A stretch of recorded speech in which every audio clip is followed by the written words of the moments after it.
What up, y'all? Welcome to the Digital Pit Boss. Welcome to the Digital Pit Boss Show. I hope y'all been enjoying this ride with the Digital Pit Boss, baby.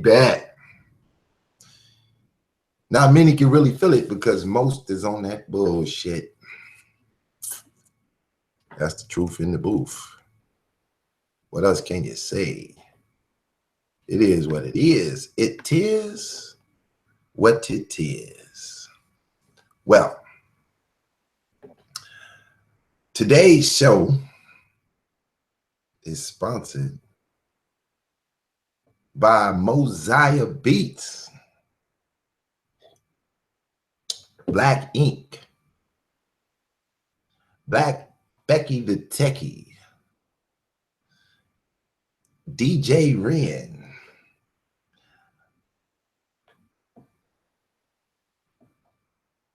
Fiona Echo, and a host of other brands. Let me start the show off by playing a little bit of Mosiah Beats, transitioning into some Pit Boss. Holla.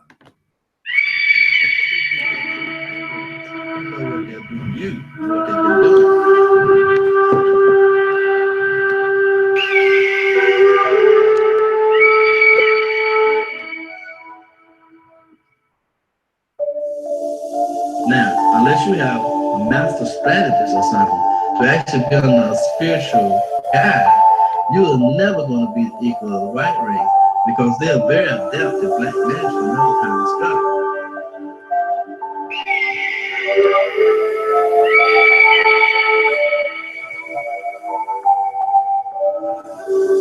Welcome to the spirituality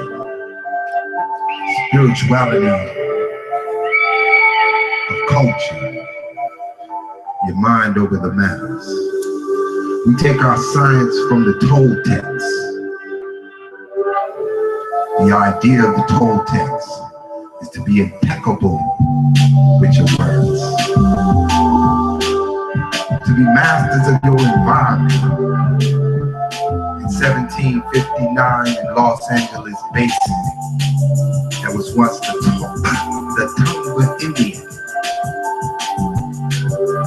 African spirituality dwelled in America long before Columbus. The men of the Tonga Indian Nation controlled the LA Basin. Then came the Spanish conquistadors by the name of San Francisco, San Fernando, building missions everywhere they go.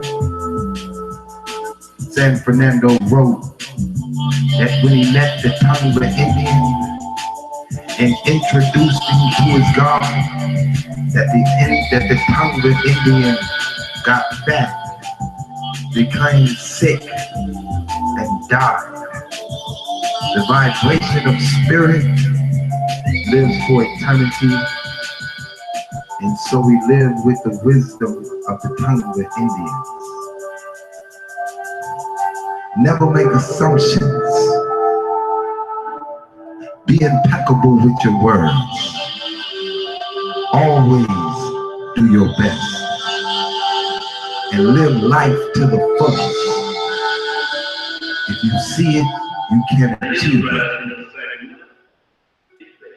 Bet it all. Digital Pit Boss. But this is a nice article to read about what is being said. You got where the Germans gave tremendous right away then. And you got another thing that is famous. In space one, the sunrise to the planet Earth. Now I said they need help on this planet because of the fact that it's the spirit goes that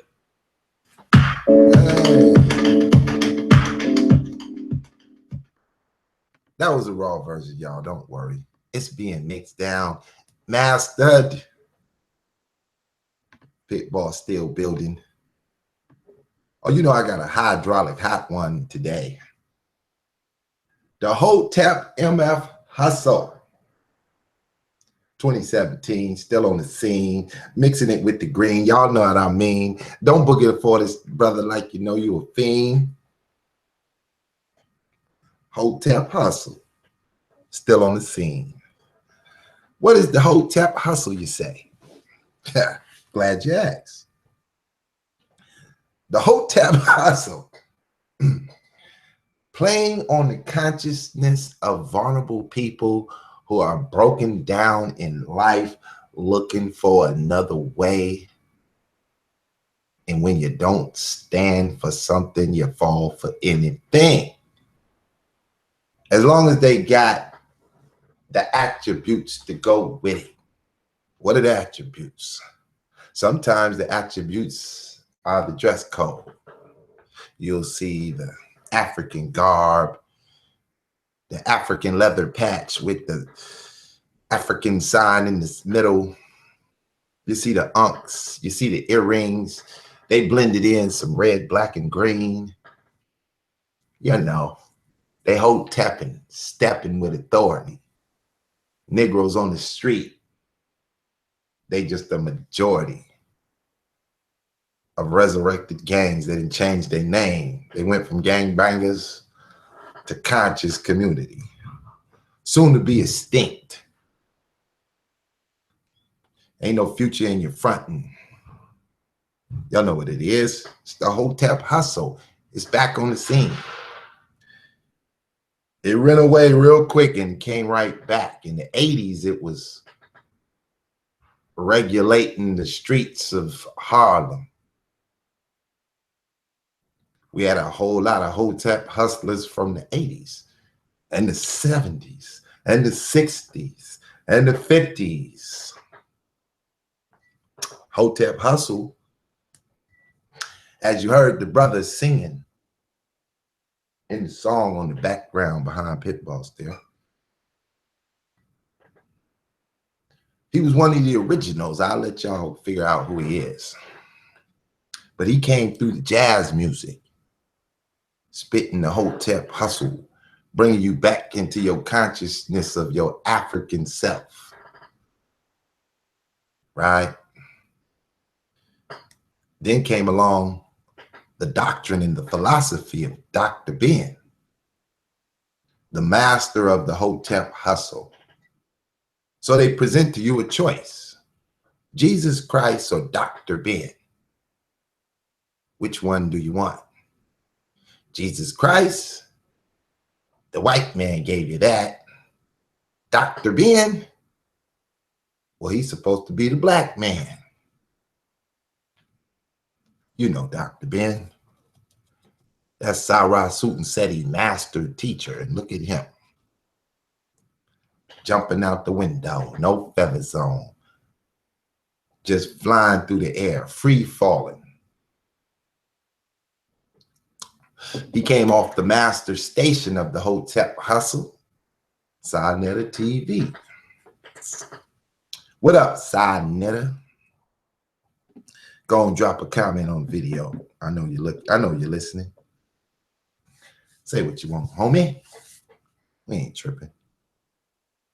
This is just another day and another play, introducing ourselves to the hustle. Now, how many hustles have they hustled you with in the last few years? Let's take a look. Well, you got the master slicker, slicker than oil, Mr. Polite. Polite came in selling you Jordan Maxwell remixed. Oh yeah, the UCC1 straw man hustle. Then came Sinetta, knowing versus belief. That's another Jordan Maxwell hustle. You wonder who is Jordan Maxwell? Jordan Maxwell is a white boy who's kind of considered the conspiracy theory among the white folks. You can find him over there with Alex Jones, another member of the Conspiracy Theory News Network. And you know, they spawned from Alice Bailey, one of the masters of the Hotep Hustle. And she got her degree from Ayn Rand, Madame Blavatsky, and then the ultimate god, Aleister Crowley. Well, you know, Cyrus Susan was supposed to be coming on the scene to tell us a little bit about Alice Crowley and the 666 and the 9 ether and the 11th ether, but for invisibility. I wonder when he gonna explain that shit. Yeah, you know, black folks in America wouldn't know much about Egypt if it wasn't for white folks. Just a fact. As the white folks found out about Egypt, they kind of got depressed because they didn't dig up white folks. They said, this is going to be a problem. We can't have these masterful black men who built all of this Hotep hustle and then share that with them slaves we got. They'll go crazy. It'll unfoil our plan. So they took that information as they swept across Africa, just slapping the goddamn shit out of everybody in Africa. And what was Africa working with when these white Christian, so-called Christian missionaries that the Hotep hustlers like to tell us that they were? What were the Africans believing? Well, we can go down to Nigeria where they was rocking with that Ifa, and they had the 9 rivers, and all of the 9 Orishas that come up out the river and slap the shit out the white man. But apparently Ifa couldn't handle what the white folks was working with. We can go back to 1450 in the Kingdom of the Congo, when a couple of Portuguese felt like they'd take a rowboat up the Congo River and see what's happening. When they got deep up that Congo River, they ran into the king of the Congo. And what religion was he rocking with? Well, the same goddamn religion if you go up the Congo today and go knee deep in that forest. He got a split version of that Ifa, that Yoruba tradition. I guess they got another name for it up the Congo. But when you get off the boat and jump on a camel back and roll a few hours into the deep, deep jungle, you're going to find yourself in a village. A couple of old Africans hidden up in the jungle deep with some old ancient spiritual systems that they hiding back up in there with the ancestors with.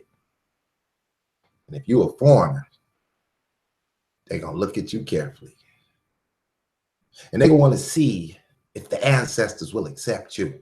So then they're going to throw your ass in a cave and put a rock over the door and leave you in there. They're going to tell you, listen, you're either going to come out that cave, welcomed by the ancestors, or batshit crazy. So after a 24-hour period locked in the cave, they're going to let you out. That's your first level. See, when you go inside darkness, all you got is darkness. Somebody put you in darkness, you're going to be afraid.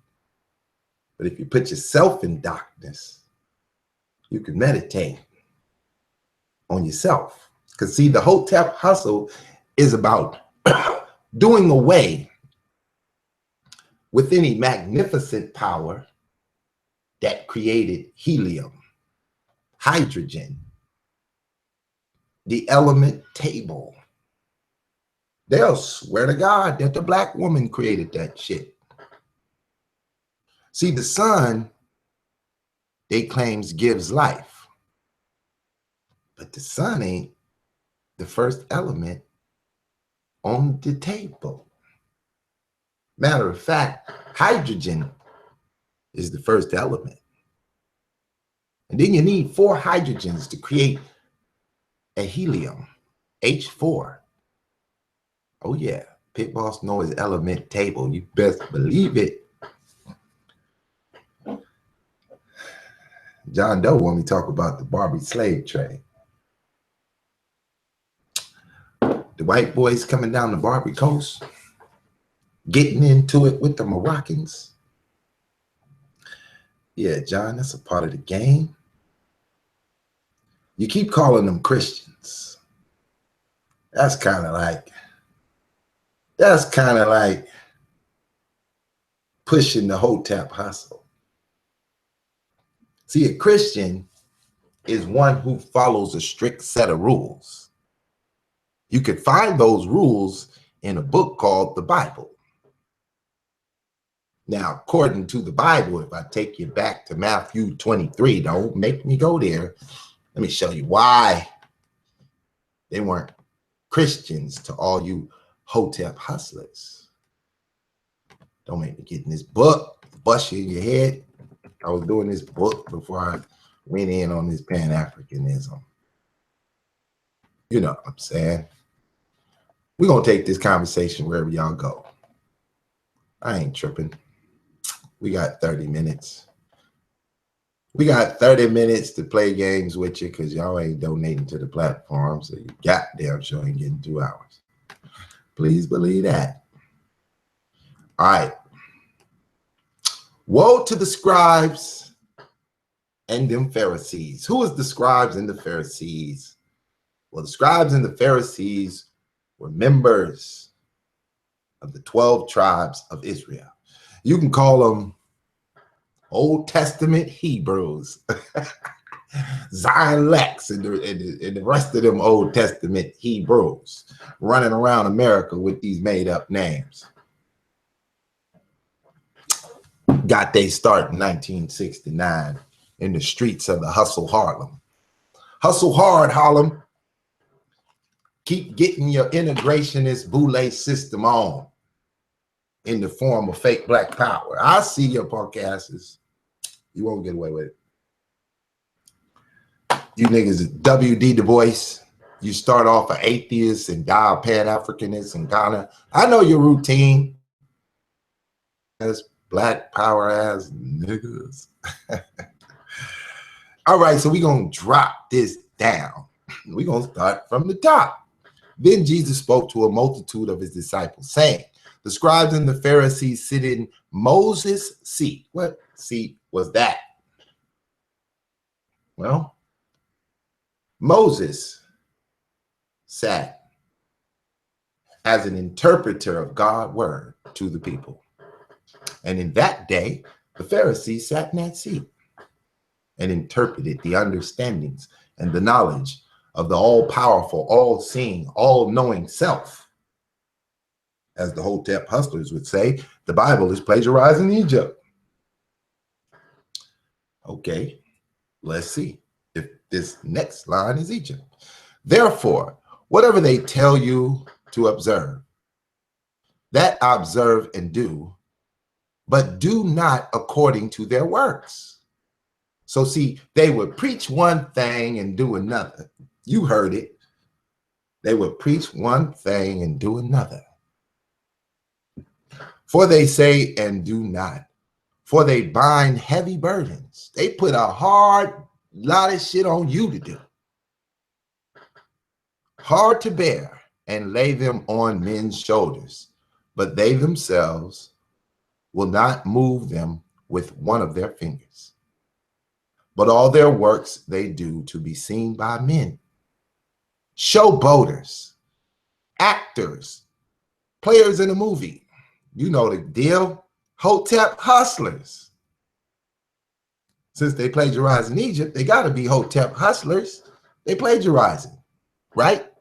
Ain't that what y'all teach in the Hotep hustle community? Let's get it. Let's get it. They make their phylacteries broad and enlarge the borders of their garment. They love the best place at the feast, the best seat in the synagogue. They want to sit up front. You know, when you go to a Sinetta event, all them niggas in the front, that's them master Pharisees and them scribes sitting in the front. They usually have on all kind of garb and funny looking hats with all types of, you know, funny looking sticks in their hand.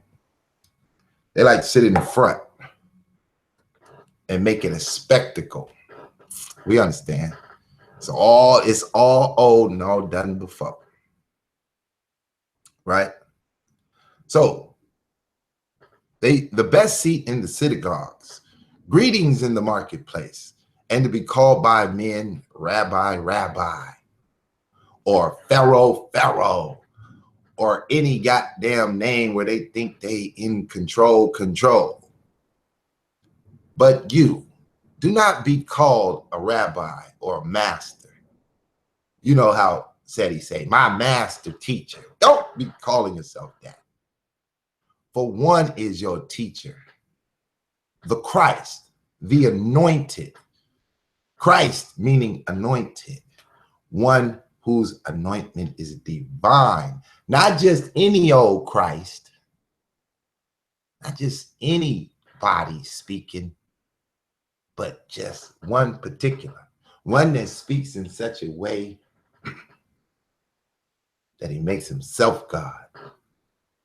Nobody else is claiming to be God at this time. Not even the Pharaoh. Well, the Pharaoh did claim to be God. That's why he was an anti-God. Because he didn't have no power. He can't even get these Hotep hustlers good credit. These niggas is ready to throw each other on their credit to improve. What the shit was going on yesterday with that bullshit? The Hoteps is crazy as hell. Okay, let's take this a little farther. For one is your teacher, the Christ, and you are all brothers. Do not call anyone on earth your father. For one is your father. He was in heaven. And do not be called teachers, for one is your teacher, the Christ. The anointing is your teacher. The anointing, your understanding of knowledge, wisdom, that is your teacher. Use it, don't abuse it. Because if you abuse it, you might lose it. Keep your game up. Stay ready so you ain't got to get ready. You know how we do it. But he who is greatest among you shall be your servant. So instead of being a teacher, you become a servant. You get all that wisdom to serve. And whoever exalts himself will be humbled. And he who humbles himself will be exalted. But woe to you, scribes and you Pharisees. Because y'all are some hypocrites. For you shut up the kingdom of heaven against men. You talk about ain't no Bible. That Bible's bullshit. You just shut people down with your Hotep hustling, broke as shit, bad credit and things. I begin things. You know how y'all do it. So it says, for you neither go in yourself, nor do you allow those who are entering to go in. They talking about heaven. Woe to you, you scribes and you Pharisees and you pharaohs, you scribes and you pharaohs, y'all hypocrites. For you devour widows' houses.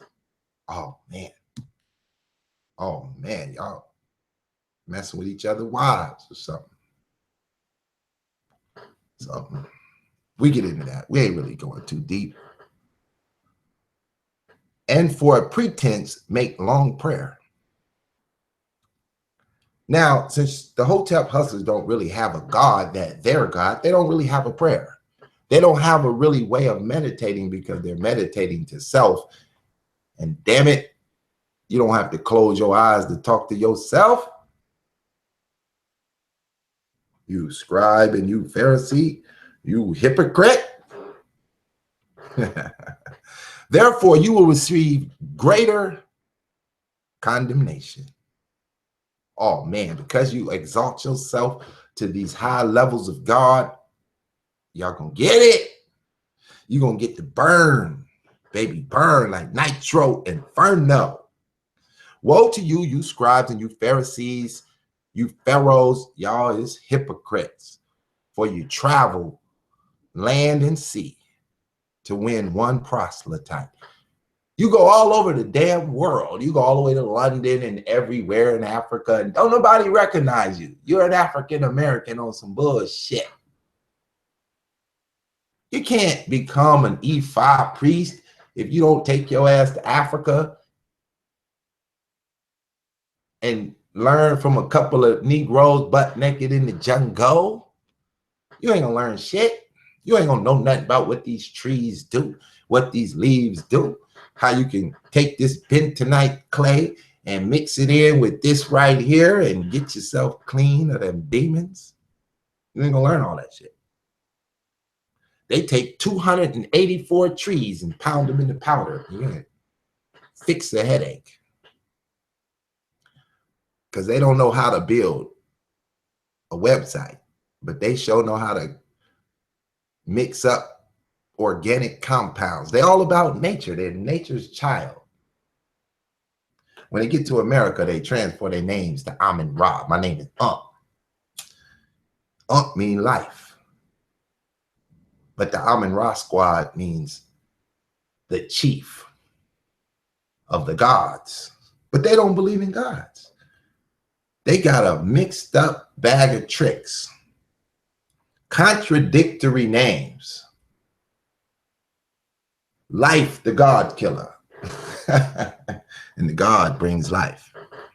Well, this shit getting crazy in the conscious community. Crazy. So,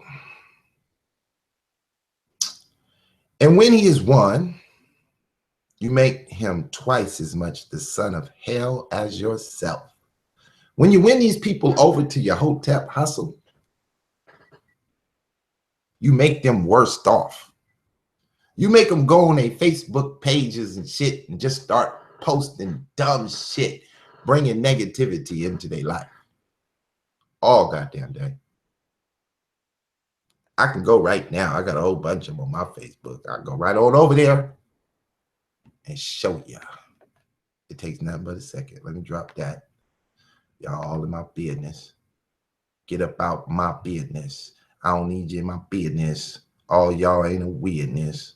Let's see what we got. I got a whole bunch of goddamn friends. Where's that one though? She be posting all kind of goddamn devilish shit. She calling that Hecker activated. She fine too. She mean as shit. I be going in on her ass. She don't never delete me though. I be trying to get deleted. I be like, let me see how hard I can go without going so goddamn hard that they realize I'm going hard on their goddamn ass. Let's see what she writes. She gonna be like, what your ass got me on your Facebook page for? I'm like, I need an example of a pretty demon. Use the best I knew. You know what I'm talking about? She ain't gonna know. She don't watch my shit. I don't post my shit on my Facebook, so they gotta be slick. You know what I'm doing? Don't let the left hand know what the right hand. So here she go. Adam was weak and Eve was weak too. All that whining and crying and complaining in that garden, talking to snakes and sitting around eating apples. They wasn't supposed to eating crap like that.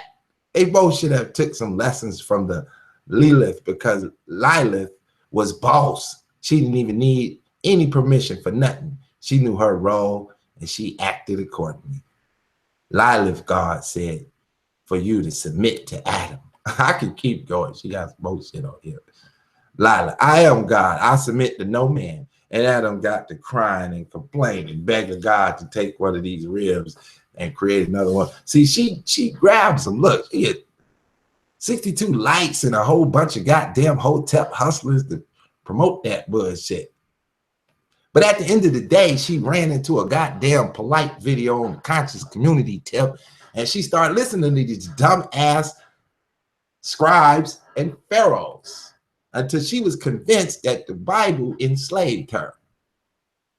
Now she got a life of hell because she only attracts negativity And you can't have a positive life with a negative mind. You can't have a positive life with a negative mind. It's impossible. And so she got a goddamn negative life. Fine in the motherfucker though. She can get it. She like the one-hitter quitter. She's fine enough to hit it. But when you hear that bullshit, you gotta quit it. Sorry, I gotta be honest. Y'all might condemn me if you can find some fake in me. Y'all know how you do it. So, woe to you blind guides, who swears by the temple is nothing, but whoever swears by the gold of the temple, he is beguiled to perform it. Fools and blind, for which is greater, the gold or the temple that sanctifies the gold? And whosoever swears by the altar, it is nothing. But whosoever swears by the gift that is on it, he is beguiled to perform it. Fools and blind, for which is greater, the gift or the altar that sanctifies the gift? Therefore, he who swears by the altar swears by it and all things on it. He who swears by the temple swears by it and by him who dwells in it. And he who swears by heaven swears by the throne of God and by him who sits on it. Now you remember that God is in heaven and the throne is where men go in Jerusalem.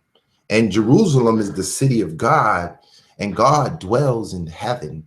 And God first came to the Israelite nation to enlighten them or illuminate them. The first Illuminatis of true knowledge. According to the story. Now, damn it, I didn't write it. I didn't play out the history.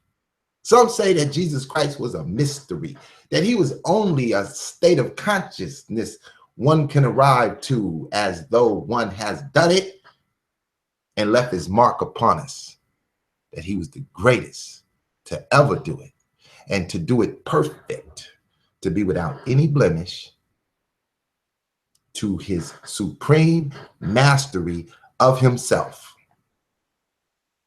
There is no other man known in recorded history who has ever made this claim, not one, except for the one they say is a mystery. So the mystery man changed the entire thought process of the entire globe as they become into this consciousness of this so-called comic book that they say King David wrote. A white man, a black man by some, a white man by others. And in 1611, a man who can't read or write Hebrew or Greek somehow wrote the Bible. Boy, the Hotep Hustle is coming to town. Yeah, Hotep Hustle is coming to town. It's going to cost you $30 to get in because, you know, that's how they do the work, right? They do the work. Let me stop sharing. They do the work by coming in and talking to you about your credit. And by talking to you, they doing the work because, you know, that's doing the work according to the Hotep hustlers. Umar Johnson, Polite, Sadnetta, Sarah Sutin Seti, Shaka Utmost. These are the Hotep hustlers of the third degree. Getting it in. And they be dropping some shit. They just spent all day long mastering their skill of lying while I look like I'm telling the truth and keeping it real and keeping it black power. Keeping it black power. I wonder if Sarah Sutin Seti got a website. Which one of these Google bums got a website? Let's see. Sarah Sutin Seti.com. Let's see if this nigga know what he doing. He don't know what he doing. He ain't got shit online. He probably got one. I just don't know how to find it. Doesn't nobody else know how to find it. What up, Sir Hibbler? Thankful Sunday. Thankful Sunday be going in, y'all. Y'all leave Thankful Sunday alone. She just be cracking heads in the comment section. What up, cutie? Who else we got? Oh, shit. We got a Hotep Mf TV. Y'all go over there and subscribe to Hotep Mf. He might be filling y'all in on some of this Hotep hustle. If you ain't got your Hotep hustle up, he might be able to hook you up. I don't know. I ain't really went over there too tough. What up, Living Soul Journey? How you doing, girl? I would appreciate y'all to write some comments, long shit. Get into some deep dialogue. It helps me to create the next show. When I go read the 1 or 2 comments that I get, I go make the next show out of that. Y'all know how to do it. I decided y'all not supporting hard enough for me to waste too much time on this live shit. I mean, I enjoyed it, $3 I make off a video, but I damn sure ain't tripping off the shit. But you know how we go. So I get a lot of watchers, y'all, unsubscribed watchers in the cut. Most of them are Hotepers. They don't like to reveal themselves because they just don't want the sting and the wrath of the pitfall, deep beat all in your shit. Just going hard. Might expose their channel or something. They're not going to invite me to their channels because I don't play the game. They like pitballs. You don't play the goddamn game. Don't you know we trying to get this change out of these zombie nations that y'all like to call trolls and YouTube watchers? We trying to get their paper. You know how they do it. So, last year they told us about Dr. Ben, Dr. Clark, Ashwa Kwesi, Phil Valentine. Then they made some Hotep hustling DVDs, called that shit Hidden Colors. Like they just revealing some new shit by regurgitating old ass Sonetta vets onto a DVD. And then adding $50,000 worth of editing to it to make that shit look good. And it was a very enjoyable comic show. But that shit was for newbies. That was for a dummy who was running around rapping about drugs and guns and decided that the police was going to throw his punk ass in jail if he don't change up. And he wasn't going down to the church because them 10 commandments is too much to live up to. And I could go inside the conscious community and be God and don't give a fuck. And as long as I say the black woman is God, I'll get a whole lot of pussy. I just repeat. The more I repeat that shit, the more pussy I get. The black woman is God. Now give me your pussy.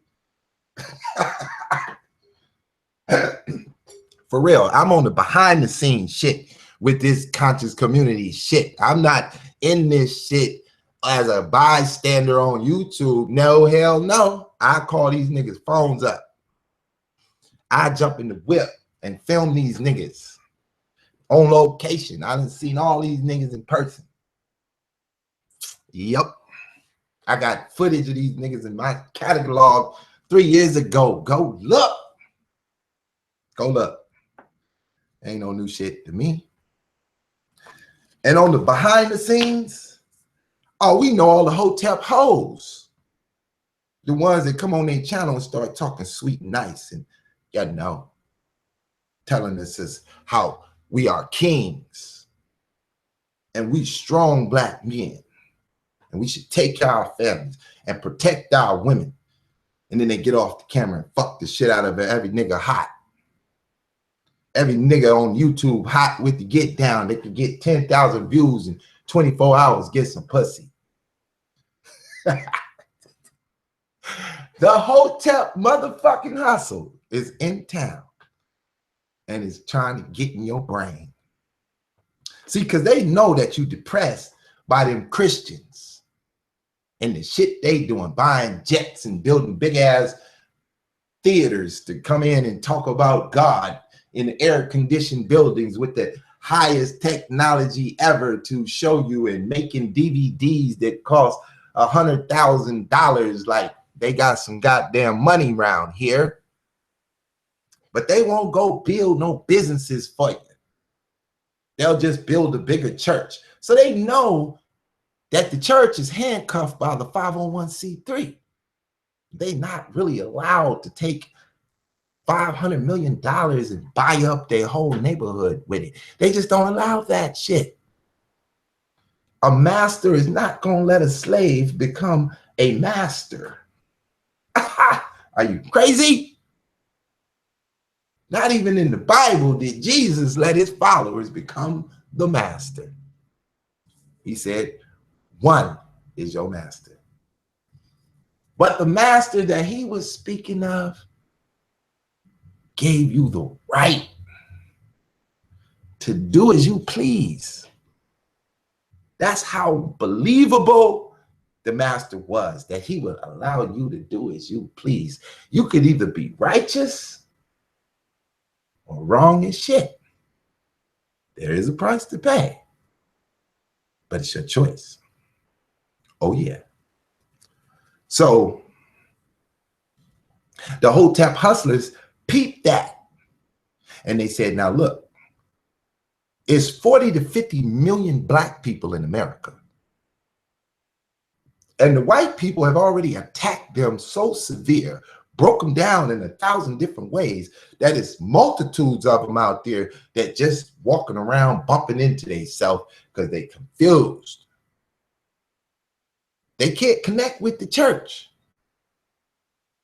So if we grab them up, we can get paid, because that's all they are, sheepfolds.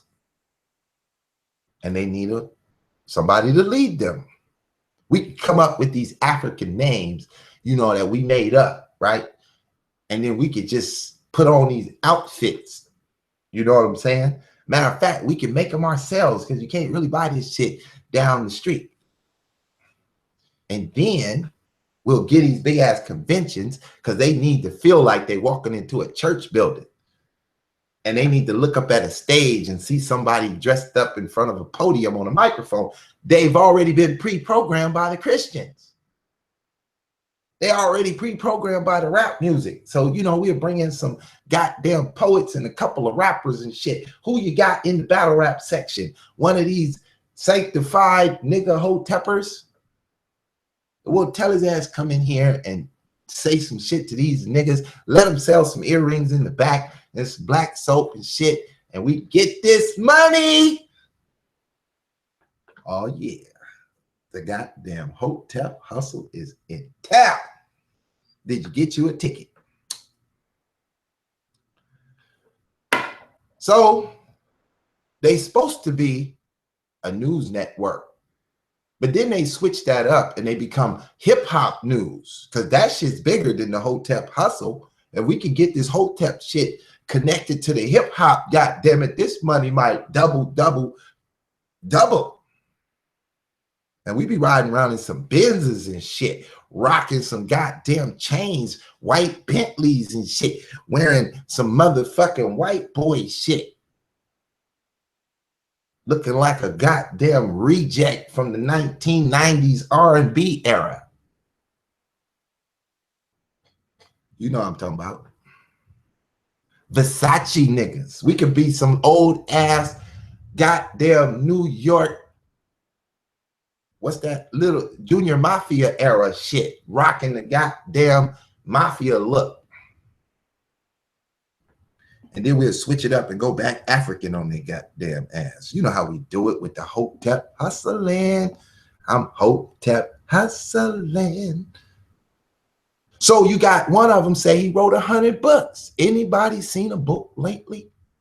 Can anybody flash one on the goddamn screen? He had a couple of books, couple copies when he first came in the game. He was selling books. He was selling books. And then all of a sudden he ran out of books, but the money kept coming. And when you got 4 wives, goddamn it, you're going to have to do some hustling, Hotep on the Hotep. Transforming, from one step to the next step. You know how we do it. So look at Jermaine Wood. They trying to figure it out. Let me explain something to you, James Wood, what you're really paying attention to. See, what you thought was potential, you fooled yourself.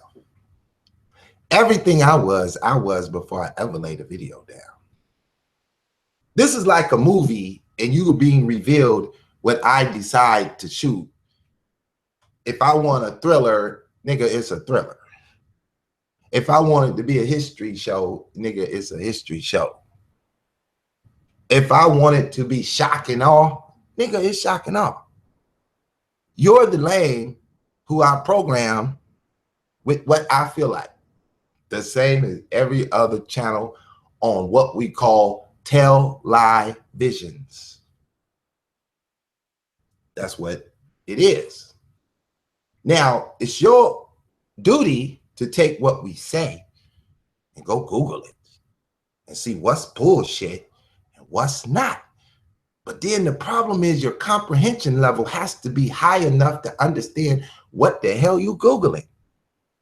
Because if you can't understand the information, if you can't comprehend it, then you're the blind, and the blind comprehended it not. They heard it, but could not comprehend it. So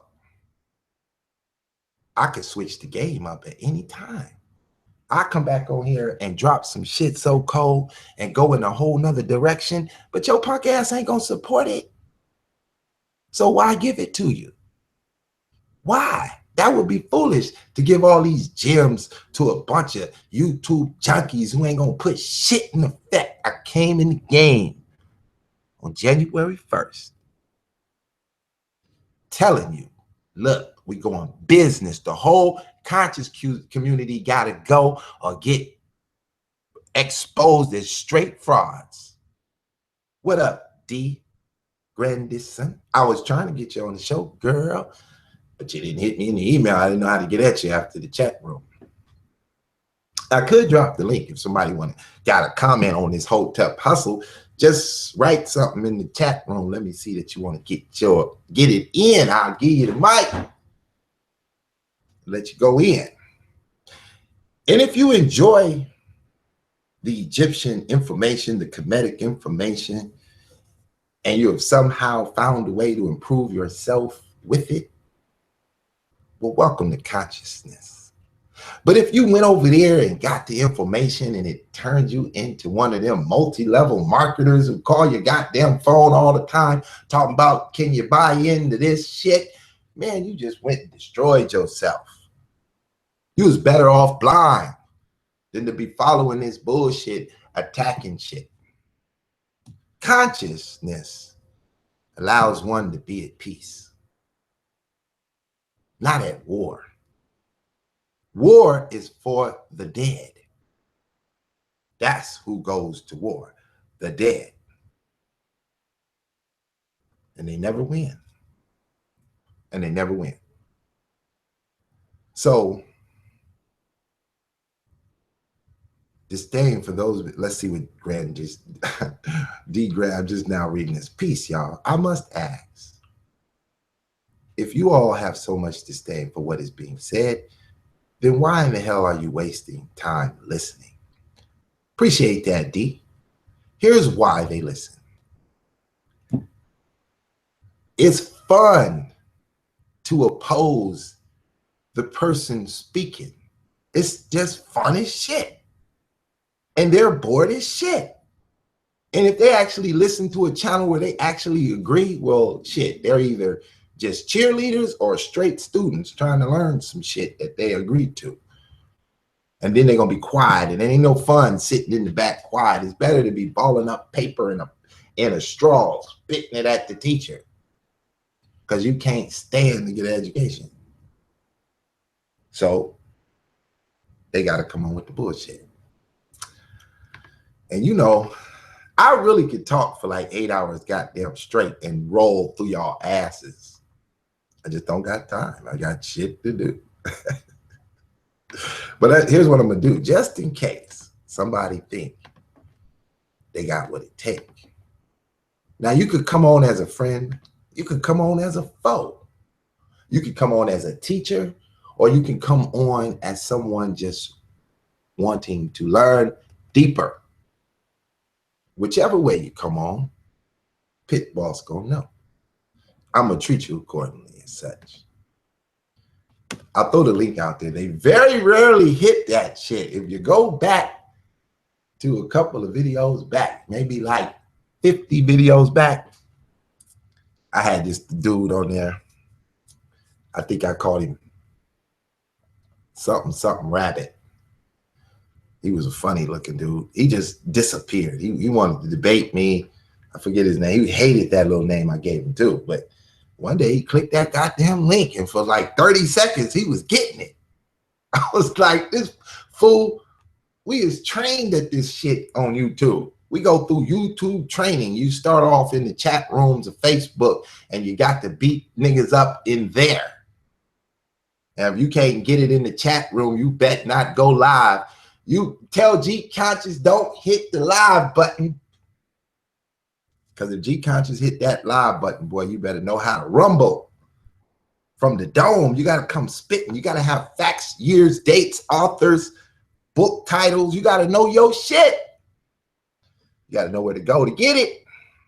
Because, boy, that's the fun shit about the conscious community. They'll make you go read a book, double back on some shit you thought you knew, re-examine and recomprehend that shit.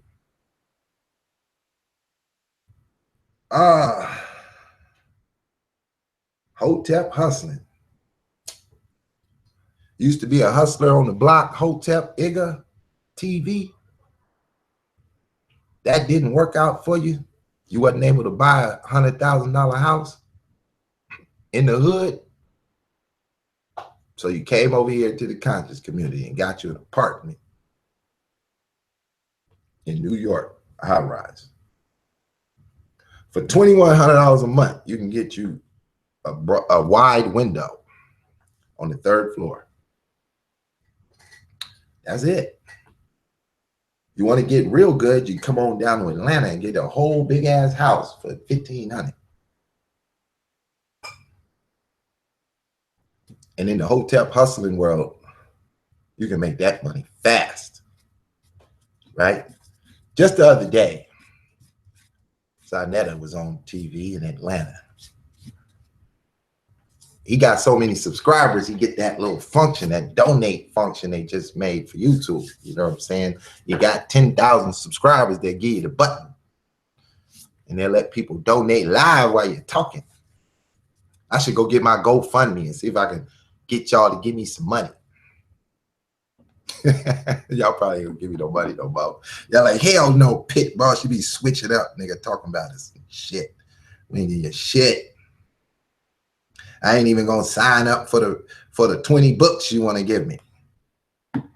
How many of y'all missed out on the soap because y'all thought Pit Boss was bluffing with the soap game? So y'all said, I ain't shooting no $90 for no 30 bars of soap at $3 a piece so I can sell them for $10. Hell no. I don't want no natural soap with all the good shit in it. Y'all didn't want that. Well, now I'm offering to teach you how to go digital with your shit, how to leave your job in less than 30 days after you got your program put together. I swear to God, 30 days, you'll walk off that shit.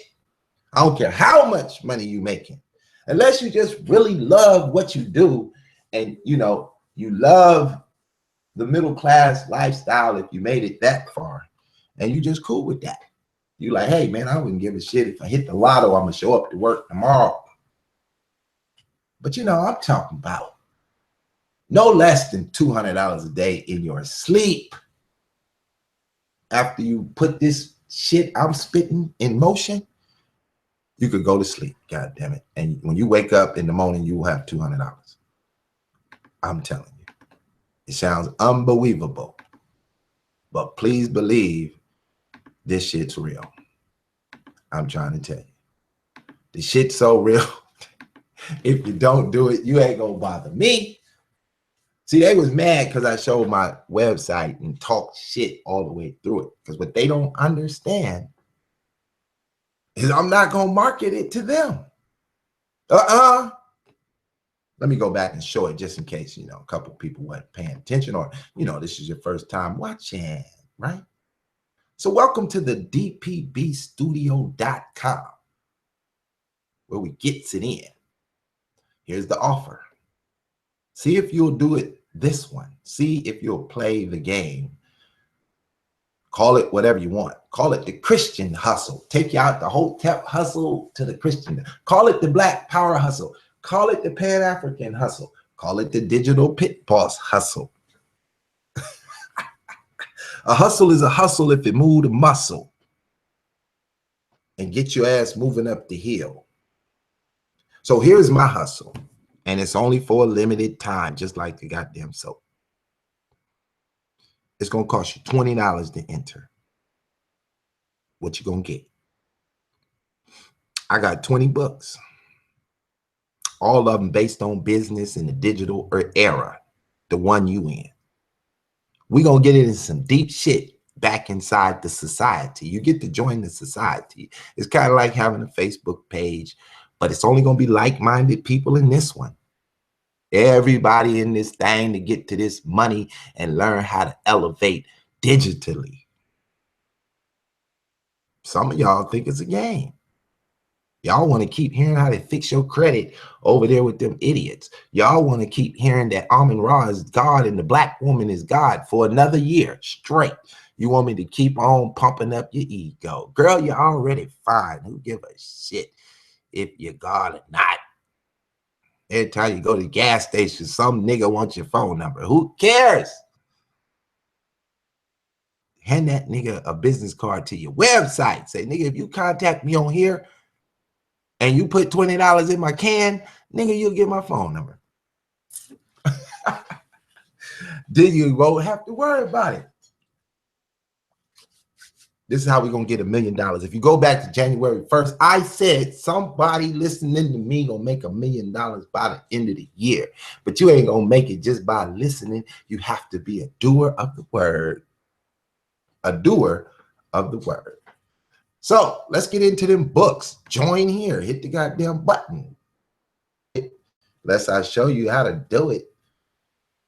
Put your mind to it. You can do it. Put your mind into it. Put your mind into it, right? So let me add this little thing. This is the membership. You got to add that shit to your cart. It costs you $20. And then go view your goddamn cart. See what's in it. And as you go over there to view your cart, magically, black magically, you get to claim your books, right? I'm going to come on here and just read one of these books for you one day. I'm just going to come on and start reading. And you tell me which nigga in the conscious community talk this talk and walk this walk.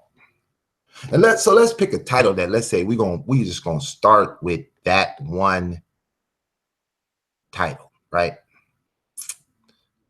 I got to get a good one for this. Marketing. Ooh-wee. Right?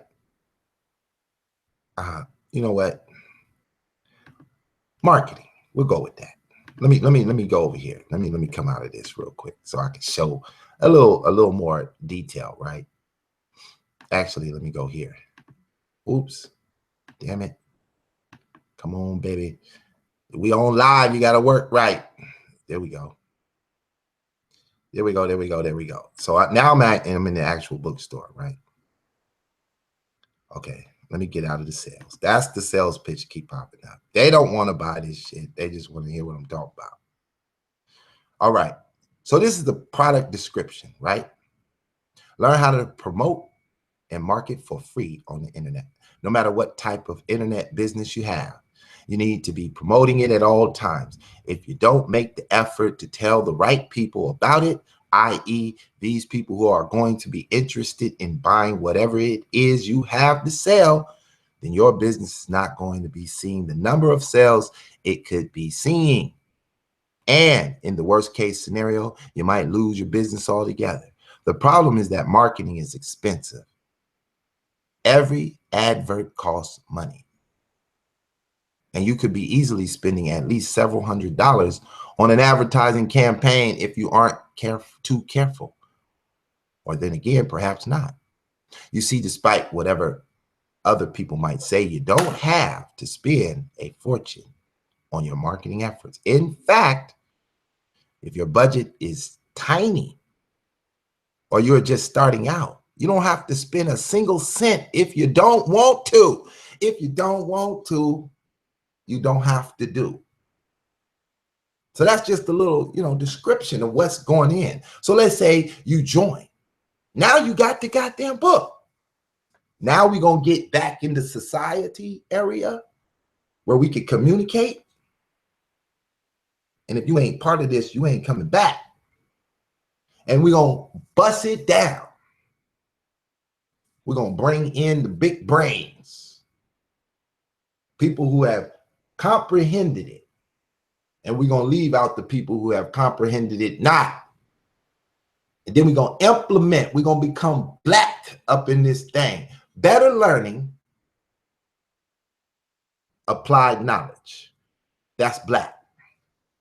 And boy, do we got some black shit for you. Oh, it's coming. There's an extension to DPB Studios.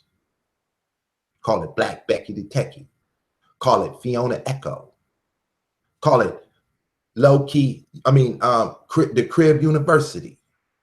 On and on and on, Pit Boss kept making extensions to the game for those who crossed that line and decided, oh man, I hear what he's talking about.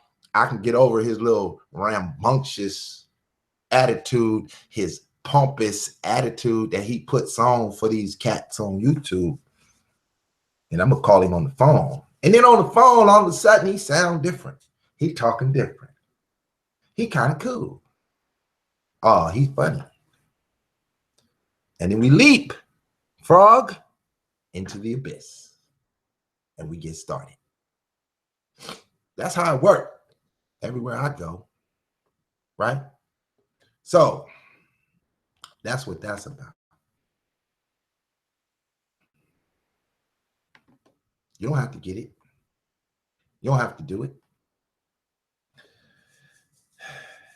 I decided I'd take the L and just give all that shit right off the muscle. Let's get a little handful of them started. Y'all probably ain't even gonna read it right away. Like, you're not the type that's gonna download that shit and actually read it. But all you gotta do is download it and then allow your computer to speak it to you while you're doing what you do. And you'll get through the book in an hour or two. And then we call and have a discussion after you read the goddamn book. Peace. Repent and rise. Hello. So that's how it works. You come in, you download the information, you comprehend it, and you apply it. Now the shit is so deep, and there's so many levels to this shit that some of us are going to become experts in a specific thing. Others are going to have a little bit of general knowledge of it all. And so for those of you who get into this thing and you just find a niche in it that you really understand, we're going to build an entire program just around you and drive all our business to you. And in turn, your services provides means for us to operate. This becomes what is called cooperative economics. Shit, I've been pushing in the fraternal order of Pan-African for the years since I've been inside this conscious community, getting hated on by these haterade, nigga-made, Hotep hustling ass niggas. Want to short me out, play me out. Ain't got a skill the first. A skill the first. Anything they do, Pit Boss do, and I do the shit better than they do. Whatever they do, goddamn do. I do that shit too, and I do it better. So I come up with titles. Next day, they got titles on their shit. Same titles. What the hell is going on? Right? How can a man go from talking about Booker T. Washington in the STEM, Ida B. Wells and the product making, and then drop the goddamn soap on me? right? Then I get that T out of the technology. Oh, and then Pitbull start dropping logos on you. Then I take the E in the engineering and engineer the website.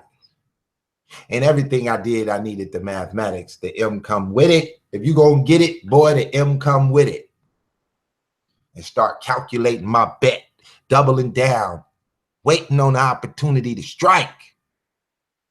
While these lame ass niggas get fed by the conscious community, Hotep community. Because like the majority of them have already abandoned the truth for broke dumb, for dumb nigga dumb, for fronting on the nigga everywhere they go. They just switched up and that's what they prefer.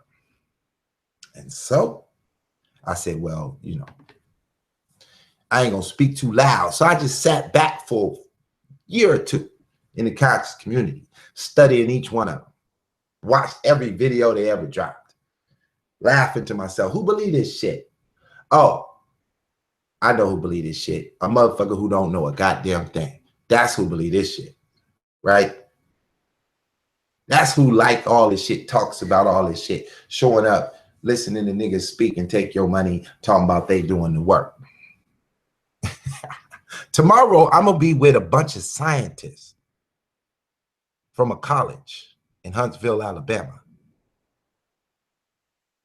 And we're going to be in Atlanta, Georgia, at a school with a STEM bus parked outside with some actual college professors who teach the STEM and are retired at least 75 years of age.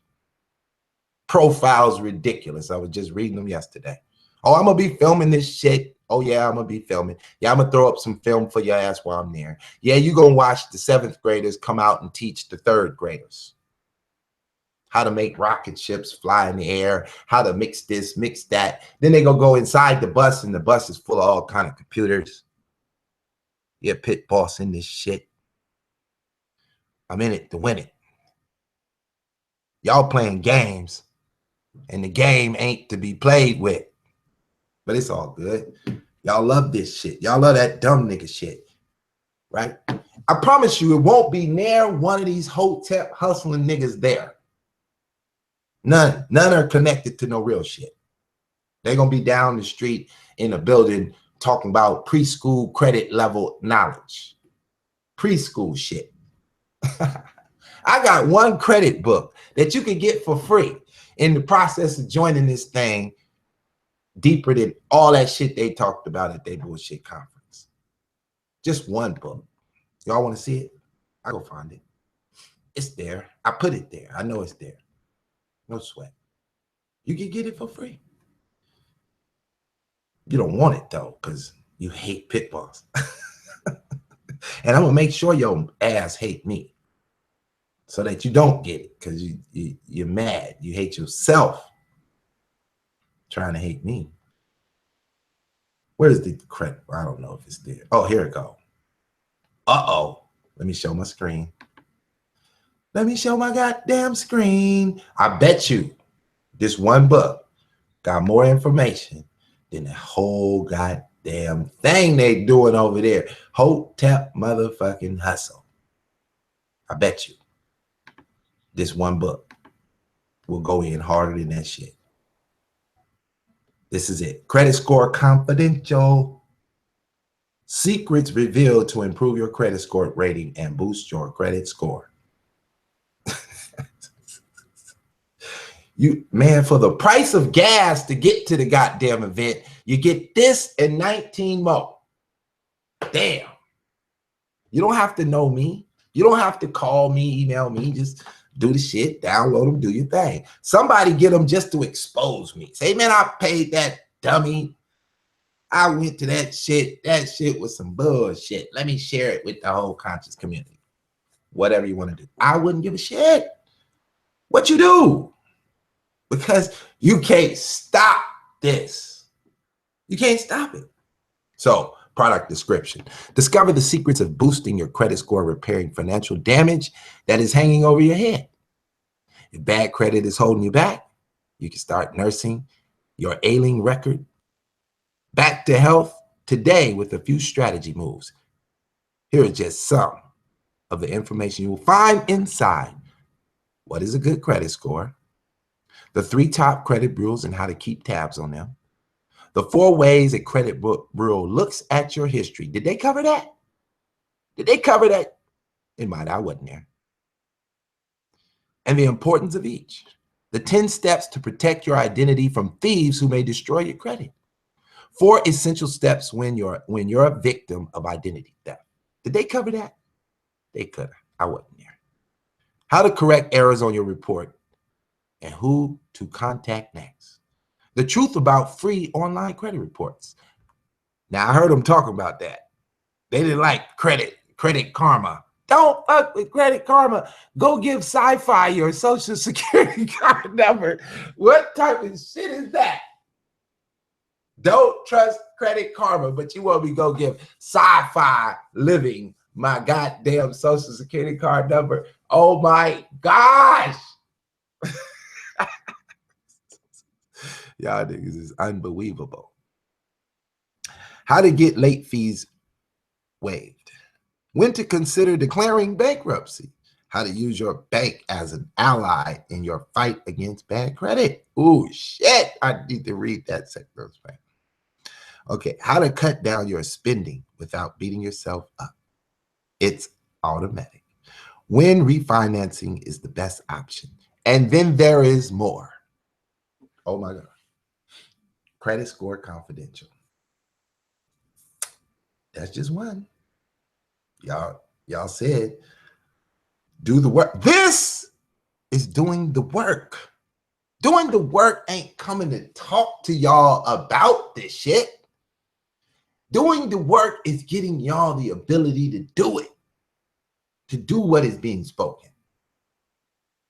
But they just come and talk and they say the same shit, regurgitated and remixed to the latest day, to a brand new crowd of victims. Welcome in, victims, to the victimizers. They're victimizers and y'all victims. Well, look, just in case a couple of my Hotepers is watching, get into some meditation.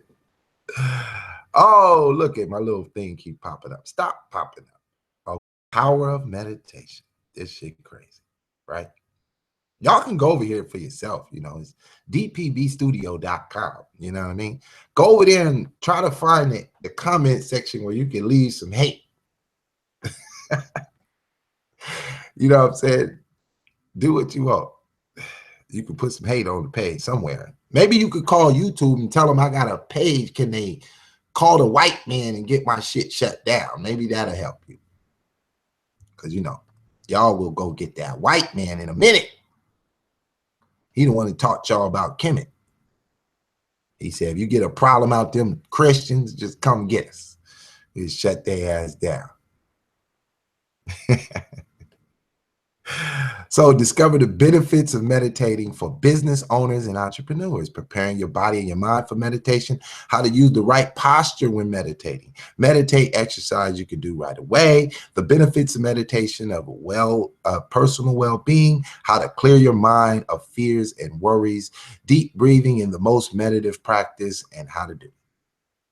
How to visualize when you meditate. Visualizing helps you to relax and managing positive thoughts, feelings, surrounding, and more. This is, oh wait, this last one. We got one of them double speak words. What are chakras and how can they improve you with meditation? Now, you know, if you go watch at least 100 YouTube, you know, Hotep videos, they'll tell you about some chakras now. That's that type of shit they know something about. I don't know how they know it if the Medinetra wasn't deciphered. Unless they learned it from the white man. White man was rocking chakras when them niggas was in slavery. The white man had his chakras lined up when he came and pulled that ship up, the good ship Jesus. Why they call that the good ship Jesus? Because it was some Jews who was paying for it. And they didn't believe in Jesus, so they thought that shit was funny. They sent Jesus to go get the Negroes because that's what it say in the book, that Jesus would come back and save the Negroes. They thought that shit was a joke. But them Negroes turned out to be the African Americans and came with the modern day shit. Start making the Patterson car. Start creating the soybean car. Start showing you how to put plasma in your blood. Did the heart transfusion. Them niggas really did get saved from a life of Ephi and praying to the nature gods. We started building all type of shit. The traffic light.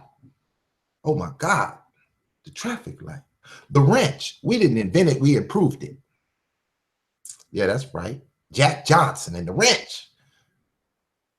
Oh man. We gave you Muhammad Ali, Elijah Muhammad, Noble Drew Ali, Martin Luther King, Michael Jackson, Jay-Z, Ice Cube, and Yo-Yo. we just kept coming with shit. They're like, damn, they really did get saved. But you don't know you saved because you hate yourself. Oh, look at Sarah Aha Peace. What you doing? You go ahead, man. Go crazy in my chat room. I wouldn't give a shit. Because I went ham bone up in there, boy. Sci-Fi Liver was busy handing out bags. I was in a chat room drilling. Little punk ass Mac Hill gonna delete my shit. Mac Hill, I know you deleted me. You haterade ass niggero. He one of them Hotep hustlers that's on everybody's chat room. He the chat room monitor at 30 different YouTube channels, but ain't posted one video. Yeah.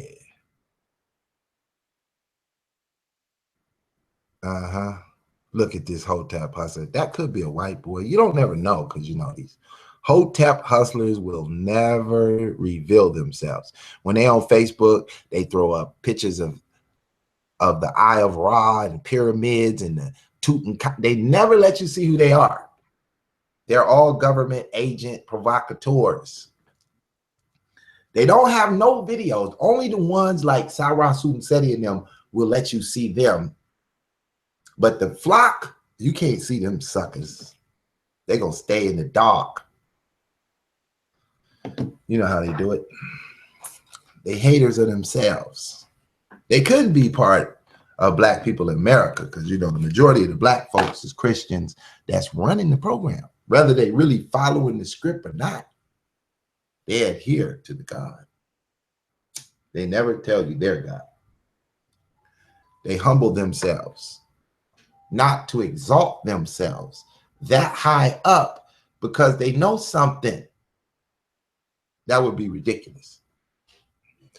Look, I'm going to throw the link out. Let me show you how Sarah Aha Peace, he ain't going to hit that shit. Because he might be a white boy, so he damn sure ain't going to click that shit. Click it so I can give you a ticket. Click it or a ticket. I will light your ass up. You come up inside this room, and I'll give you the mic. You might not know Pitbull. I'll let you speak. I ain't going to eject you like that. I'm going to let you get it off. Is it something on your mind? Let it off. Because today you got me trapped in these walls of seclusion. Got me living Hotep, nigga. Happiness is a delusion. Even these smooth Hotep niggas one day must get caught. Shot up a shot down with the pyramid you bought.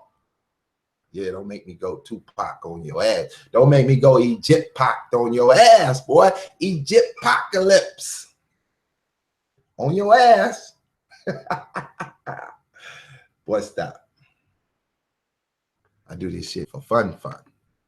Y'all just got here. Man, I've been here years ago smashing on these niggas. Where you been? How come you didn't have a page back then? How come your punk ass wasn't in the chat room back then going in? Where's your history report? Where's your information? Because I can go get mine. I can show you Pit Boss before you knew he was boss. Right? Show your ass. Boy, I show you niggas. I just air y'all niggas out. Y'all niggas are not ready for me. Didn't I tell you I could talk for hours at this shit? That this shit is child's play to me? Child's play. Now, I haven't been on my subject matter lately because I got too many haters trying to hate me. while I sit back digitally escape thee.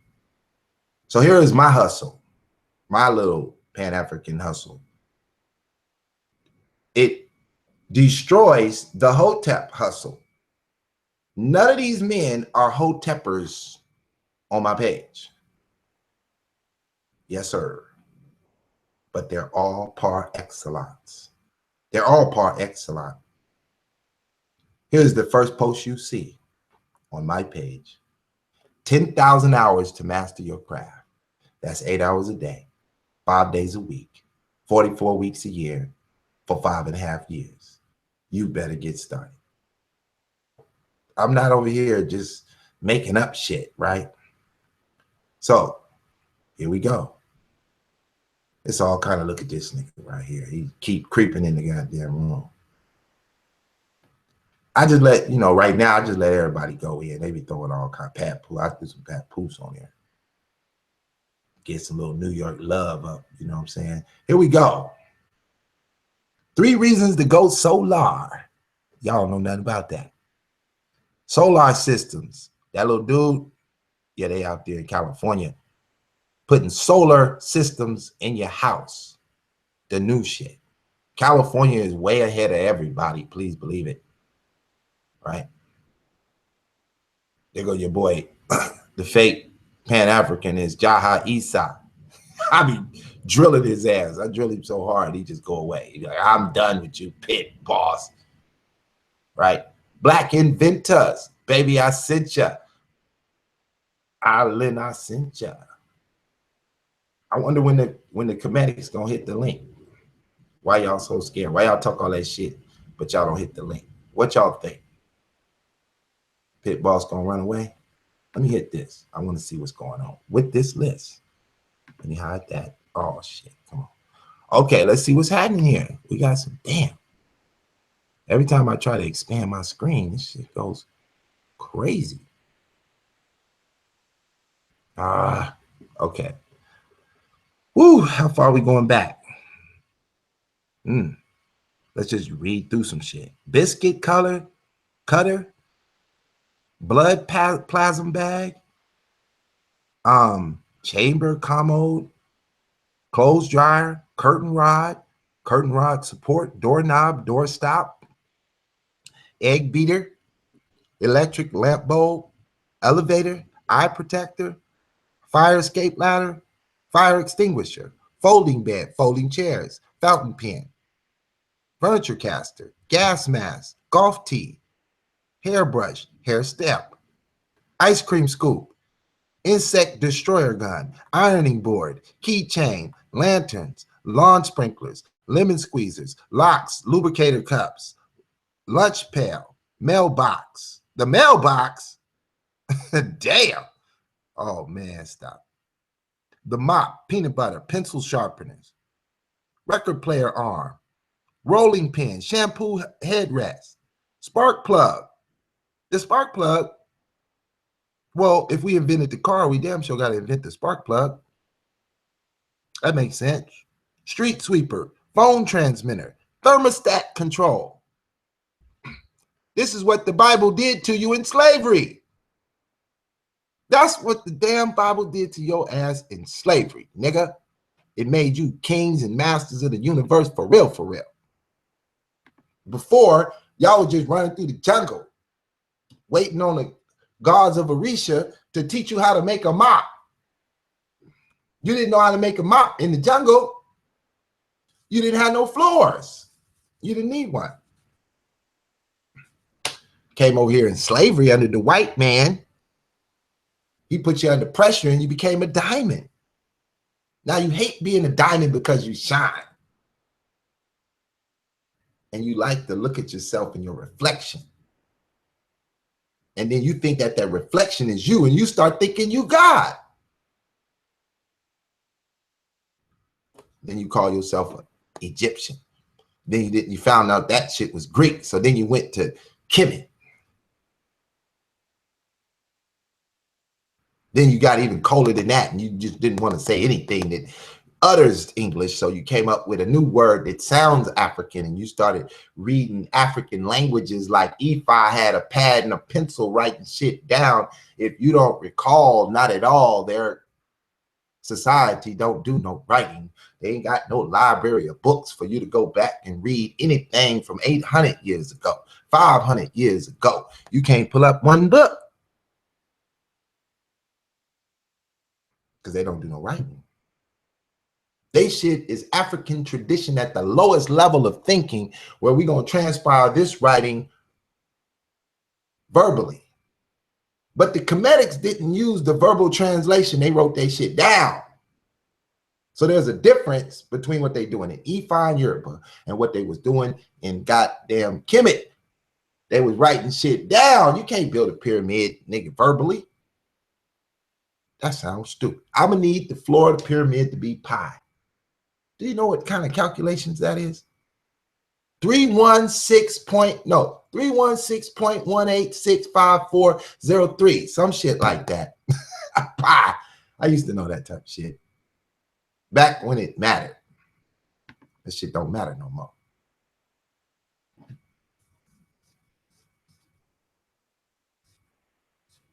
It's all right. Aha, peace. That's a bullshit name, homie. And you don't know nothing about Pit Boss, nigga. You wasn't there. You just showed up a week ago thinking Pit Boss showed up a week ago. Stupid. I laid my shit down before I went live. And I thoroughly laid it down. You got a Facebook page? Go to the Fraternal Order of Pan-African, hit on the pictures, go back to the first picture and click some shit. Start clicking the pictures. Every picture got a script to it.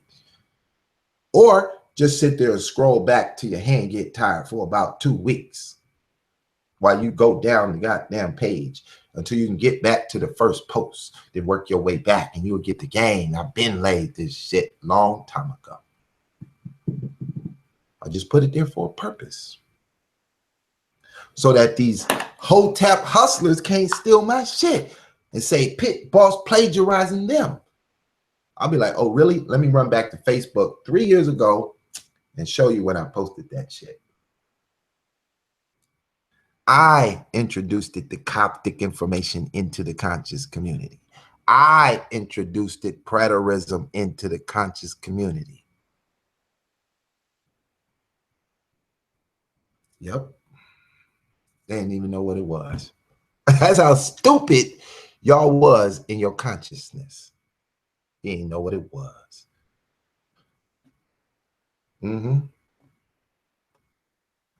Not even Bubblegum Reggie knew what it was. I had Reggie on a 4-hour video, me and Reggie going at it for 4 hours. I just beat him up like a rag doll. Then he made a mistake and called in the show, talking about, Pit Boss, you're irrelevant. What? Oh, shit. Smashed him. Irrelevant Reggie.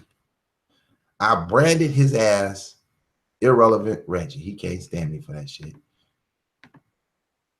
He will never call in my show. He don't never listen to my videos. The boy is hot. The nigga is mad about it. Be like, forget Pit Boss. That nigga. So let's go back to a day and time when Pit Boss used to take time out to edit his videos, right? Oh boy, I used to make them mad, boy. They was like, ooh, Pit Boss. Yep. I do a lot of shit all in a day. I done did everything, and I still do everything. I don't stop. I'm like a machine. I work in my sleep. I wake up and chill. That's how I do it. I work in my sleep, then I wake up and chill. Kick back, throw my feet up, work done. That's how I get it all done. So back in the day, you know, like a few months ago, I had to help Israel Doctrine beat up on the conscious community because he was at war with Sarnetta TV. And this particular week, they got the best of him. That's the week that Lex Vortex skipped rope, hop-scopped his ass over there to Sarnetta TV, and they thought they was in the game. Thought they was doing some shit. So Pit Boss dropped Israel Doctrine's Revenge, right? And then I came right back. I said, that wasn't enough. Let's do some encore. We want more. Encore. Baby, we want more. So I dropped this one. Y'all take a look. Tell me if you've seen it.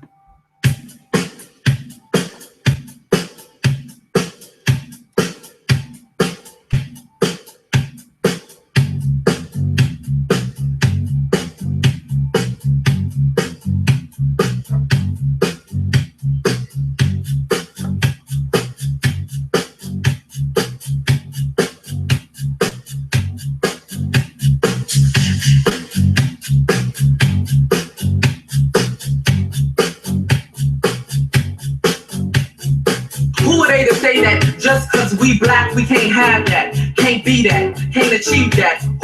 Who are they to say that statistically we can't compete with the Ivy League who use our ancient knowledge to try to lead?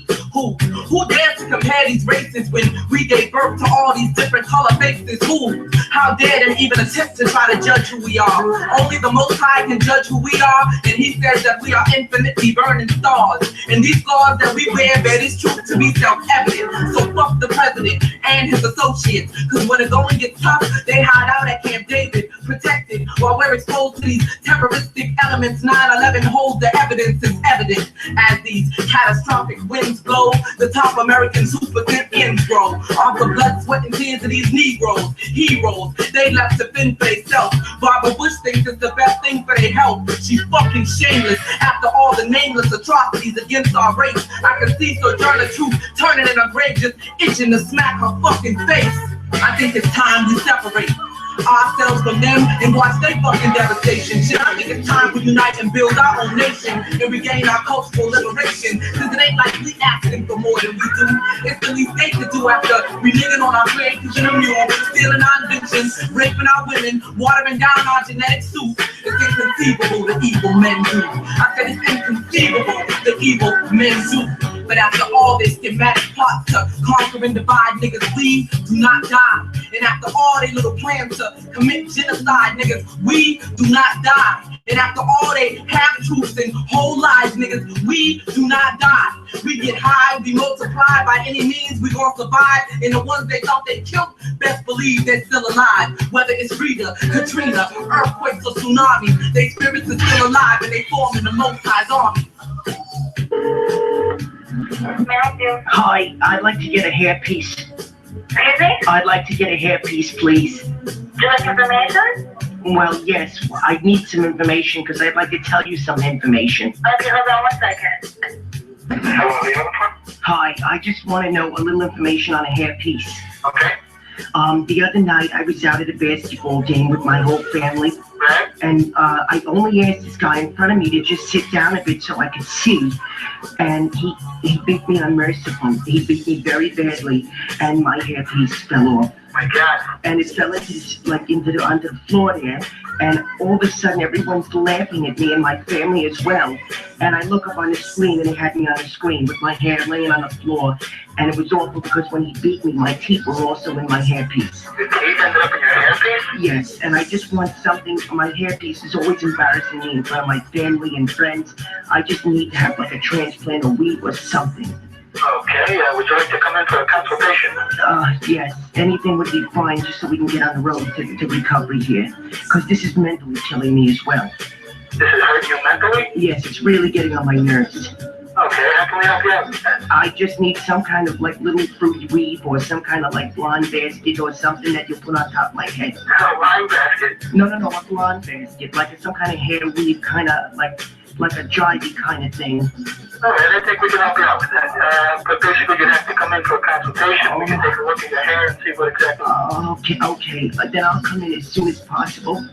Okay, can I take your name down? My name is...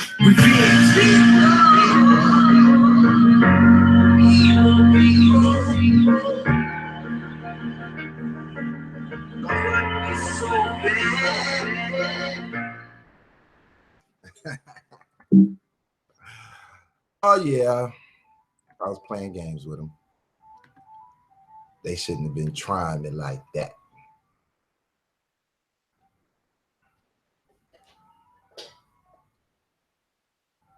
You like that Living Soul Journey? You didn't watch that one yet? Yeah, see, before a lot of y'all kind of met me during, you know, the era of what can you say? The era of burning down the HOK back in December. Y'all didn't know about me back in October, September, August, July, April, May. Y'all ain't know nothing about the pit boss. I was over there low ski, woe ski in the cut. They didn't know I was power packed with so much shit. Oh, they did know because they was hating them. I couldn't get in where I fit in. They was trying to stop your boy from balling on them. But you know, it couldn't happen. Persistence, perseverance, push past their ass. Now they trying everything in the book to try not to mention my name, to give me no fame. And the harder they do that, the harder I'm gonna drill their ass. I'm gonna make you say my name like it's, what's that, was Muhammad Ali versus what's that funny looking dude with the Sinetta S curl. They had an S curl back in the 60s. Muhammad Ali said, "You gonna say my name?" Pop, popped him a couple times. That boy was trying not to say that name. Oh shit, man. What else I got that y'all probably didn't go see? What else I got? Look, when I did this video, this was some black power shit for you fakers that never, ever go out there and be on the scene. Y'all do the work inside convention halls debating all damn day. Now, this was a national event. And that a news network wasn't there. No Black Magic 363 wasn't there. No goddamn Red Pill was there. No crying ass Reggie was there. None of them niggas was there. But Pit Boss was there. Live in the goddamn flesh. For justice to equal, there must be a counterbalance. Two black, two black, two black, two black, two black, can't stop, can't stop, can't stop, can't stop. Two black, two black, two black, two black, can't stop, can't stop, can't stop, can't stop. Black power, RPG for life. Black power, black power, black power, black power, black power, black power, black power, black power, black power, black power, black power. First given unto God, because somebody asked me why I was coming to Columbus. And I said the reason I was coming to Columbus because I wanted to get on that ship and see what that white man discovered. Use your third eye for me. There was a white man called Columbia before Columbia. Don't protect the white man's name so strong. I said in 1964, Dr. King was asked why was he going to Alabama. He wrote a letter from the Birmingham jail that he was the leader at I mean, y'all know his organization. No disrespect to Dr. King organization started in 1955. SCLCL. He's a national leader, lived in Atlanta, Georgia, 2 hours from Birmingham. And they asked him why he's coming to Birmingham. But I want to ask you is why did you come to Africa? Right, there you go. There you go. I know it's hot out here, but y'all bear with me. We have to talk, man. We ain't rushing. It's 100 degrees, but it was 100 degrees on the I'm a stop. So we came and we went to the church in Charleston, South Carolina. And if we stood at the church, they tried to make us villains to the point that my big brother Al Sharpton asked us to leave, but he didn't ask the Klan to leave. And at a certain point, we got to clearly understand. Stay right here. Stay right here. Stay right here. Because I'm not worried about a flag on the other side of the Capitol or a flag in the audience. I'm not worried about what's going on around the Capitol. I'm worried about what's going on in the Capitol. Because what's signed in there dictates what happened to you out here. And it's worse than any Bonnie and Clyde story if you get in the archives and find out what's going on to your welfare. So I said we come into Charleston, South Carolina, because some family members of ours have been taken in the house of worship. Black home? And they tried to pray it away. And they wondered why we wouldn't pray it away, because we just so happened to go to Jasper, Texas, when they drug James Byrd's head off his body. And as we went in almost 20 years ago as the Black Panther Party, when they got ready to execute the man who killed James Byrd, he said, if I had it to do it again, I would do it again. When we went into Florida and watched little Trayvon T spilling on the ground and Skittles spread across the ground, the minute they freed this beast Zimmerman, he went and made him $50,000 on Hannity show and said if he had to do it again, he wouldn't change nothing. So I want to ask the preachers and the teachers, how can you and when did you get power to forgive? See, a lot of preachers go buy their Bible. And they go buy their Bible. They need to stop going buy their Bible and go in their Bible. Because if you go in your Bible, you will realize you don't have forgiving power. He said, I gave my only begotten son for your sin.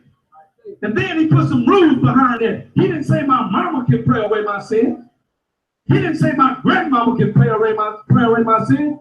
He said I would have to come to the Father. And he said when I come to the Father, he already know what I'm going to speak. So my heart got to be pure. My temple got to be clean. I ain't heard this cracker roof go to the Father. I ain't heard him go to the people. So stop faking all these prayer services like you're praying some way. You ain't got that power. You're faking out the people. This is the one-on-one thing. So stop trying to talk like we're preaching hate when we're teaching the truth. Then why are we here? Let's get to it. We're here because Harriet Tubman walked. We're here because Frederick Douglass taught. We're here because Marcus Garvey gave us the red, black, and the green. We're here because Nat Turner was here. We're here because Denmark Basie was here. We're here because Elijah Muhammad gave us the message to the black man. We're here because Dr. Khalid Muhammad was here. We're here because Ivy Wells was here. We're here because Sir John Truth was here. We're here because Shirley Chisholm was the first black president of the United States. We're here because Adam Clayton Powell was a congressman in New York. We're here because Dr. Daniel Hale Williams did the first heart surgery. We're here because Louis Lattimore put the filament in your light bulb. We're here because Frederick Jones put the transmitter in your phone. We're here because Charles Drew put the blood in your blood plasma. We're here because black people are the creators of the world, and wherever we go, we're going to take over. You just forgot. When your geologists and your anthropologists go and dig and use all these tricks, they still got to come up in Tanzania, Africa. The oldest bone is the queen of Africa, and black women stand up and take your place. You ain't no damn trooper, whatever that word is called. You're a queen today, a queen tomorrow, and if you wake up, you can take your throne. This ain't a white person's problem. White people are not the minority, but the majority nowhere but in America. If you get on a plane and go 2 or 3 hours any direction, they're the minority instantly when you go to Bahamas, instantly when you go to Haiti, instantly when you go to Jamaica, instantly when you go anywhere toward Africa, Brazil. When the hell you begging somebody to give you what God gave you? The first book of the Bible that they read say he gave you dominion. Stop praying to go to heaven and look at the heaven on earth. Then when you get your ass to heaven, God gonna look at you and say, why did you get a white man your dominion? He ain't gonna be mad at the white man. Let him hold his flag. You damn right better be holding yours. Malcolm said, if a man come to your door and he knock and he got a rope, you don't forgive him, for he know now what he do. He been hanging you for 450 years. He said, you better pull out a rope, and it's whoever quickest with the rope. There you go. A life for a life, a tooth for a tooth, an eye for an eye. And if you kill, you should die by the sword and drink your own blood. That's good teaching. Because let me tell you, son, I got 5 daughters and a son. And if you come on my property trying to hurt my babies, I'm not going to pray for you. I'm not going to think about you. I'm going to kill your ass. I was in Mayberry with Andy Griffith, no, Newberry. And Brother Anthony Hill goes to your war. Fight your war. And you come back and you shoot him in the head and you drag him down the middle of the street and you ask me what's wrong with Hashim. Brother, go to the Army in California, get disciplined, get trained, come back, get a job. Start talking about the corrupt LA Police Department. You chase him and you burn him in the house and make him look like he's the villain. And the reason the police are so disrespected is because cold blue is cold death. How can you be a law enforcement officer, see your partner blow somebody's head off, and then take the code of silence? You're a fucking hypocrite. Yeah. And Dr. King told you this. I don't have to use Malcolm. I don't have to use Harry. I don't have to use Dr. Khalid Muhammad. I can use somebody they brought to Washington with 250,000 people and wanted to get along. He said, stop blaming it on the Klan. Right. The Klan is only 7 to 8% of white people. He said the problem is the 93% that benefit from the Klan work. That stand behind the Klan work. They want to use the Klan as some sideshow while they robbing you of trillions of dollars in this building behind you. You had a word about them senators. Let me tell you about them senators.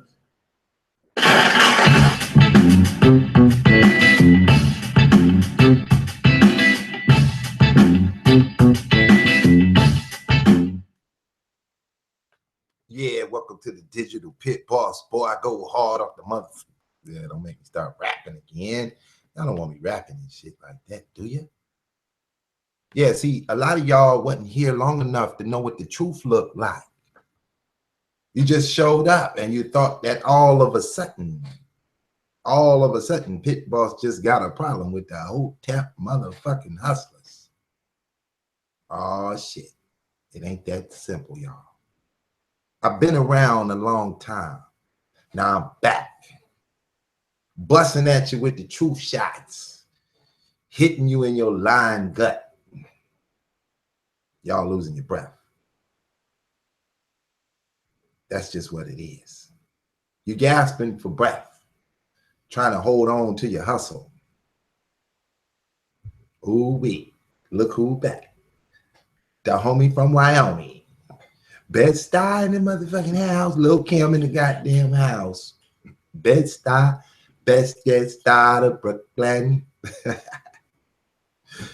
One thing about New York, they give you some rap music for sure, for sure.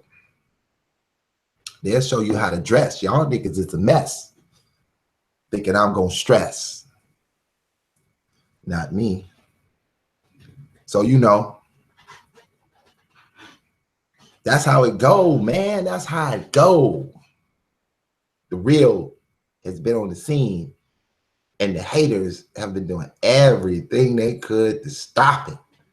Don't let this dude reach the top. We won't get a day on the mic. How you gonna have a Sarah Sunsetti deliver Pan-African after Pit Boss get off the mic? It would be no hope for the kid. He'd be lost in the goddamn sauce. Yeah. And how in the hell is Umar Johnson gonna measure up to the Booker T STEM program when it comes to what he building and what's already built? How will it measure up? You ain't gonna get no Booker T out of goddamn Umar Johnson. Maybe about 20 minutes. I heard him go in one time. He wasn't too hard. Sarah Aha piece. I don't keep it respectful. Never. I chop niggas' heads off. Spit your shit back at you.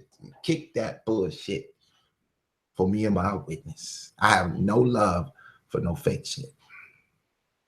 Ever. Don't give a damn. I'm in the don't give a damn mood.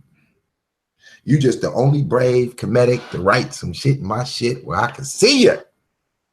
Don't you see all the people watching that will not write a goddamn thing up in there? They're like, oh, hell no. He ain't about to be yelling out my YouTube channel. But it's all good, though. Oh, look, here go one. I finally curged up one. Look at Hats of Fuck. What do you call his name? Hats of Putt. That nigga trying to sneak diss me. He mad at the way a nigga played his hand. Hit the record button on these niggas. Man, hate the game. Don't hate the player. Hate the game. The game is to be sold, not told. So therefore, they mad because I put these niggas out. Nigga don't want the truth out. They want me to hide the truth. Nigga, stop. Hey, Sarah, Munchie ain't against me. She just, you know, she goes in. Sometimes she get mad at me, though, but, you know, don't be fooled. I'm coming to Bed-Stuy. Get me a slice of pizza. Buy me a crochet hat in different colors and walk down the street like I'm coming around this thing. Yeah, you know how we do it. Look at this agent shit. I bet you if I click on your goddamn YouTube, you ain't got it. Let's go find out. Y'all niggas is clowns, man. Y'all niggas is clowns. Let's go see who you calling agent. Who you calling the agent? Look at this shit. Let me show y'all this funny shit. This is Hatchesep, whatever he called his goddamn name. He probably signed that on the key code, right? This thing got 0 subscribers, no banner. Hatchesep. He made this page while he been watching this video. He said he seen me on, and he went to run and do his. Let me get a Gmail. Oh, give me a YouTube page. Blah, blah, blah, blah. He didn't even have time to like some shit. It's dummy. And look what he write. Let's go. Let me take y'all back. Back. So he comes on here. This is what a cat with no page. Agent shit. Nigga doing Fed shit. Tape conversations, counter COINTELPRO. This nigga's stupid. Lots of these, so you can tell he been around because he knows some shit. He been around since Geneva days. That was like December 31st when I aired her out. She tried to do me. But she didn't know I play this game for bread and meat. And if I didn't win, then I don't eat. And when you bullshit me, you gonna go to sleep. Hit you with a fact that'll knock you out. Yeah, so you know. Man, I done seen all your moves, man. You one of them late comers to the conscious community. I done seen all this shit before, man. I've been through the war. He's aging, all that bullshit. Nigga, stop. Yeah, we over here building. Y'all over here, nigga, talking about credit on a preschool level. When you gonna go hate that? I remember one of these little dudes commented on my video before they did the conference. Pit boss, I disagree with you, man. This is some different shit. Shut up. You ain't never been in the conscious community. I know the play. I see the play. My job is to call it out. I'm a seer. I'm a seer. And so I see it. I reveal it. And they don't want to listen. So I said, well, shit. They not listening to me, so I'm going to take my ass on and do some digital shit. Now I'm going to see who's going to go over there and drop $20 and join the flow and read the books and then build the system. Because that's just the beginning. I mean, I got so much shit I'm about to put on that website. Oh my God, I'm gonna be like, shit. You're gonna learn some shit even if you don't join. You're gonna still get some shit. I can't stop it. The game is going down.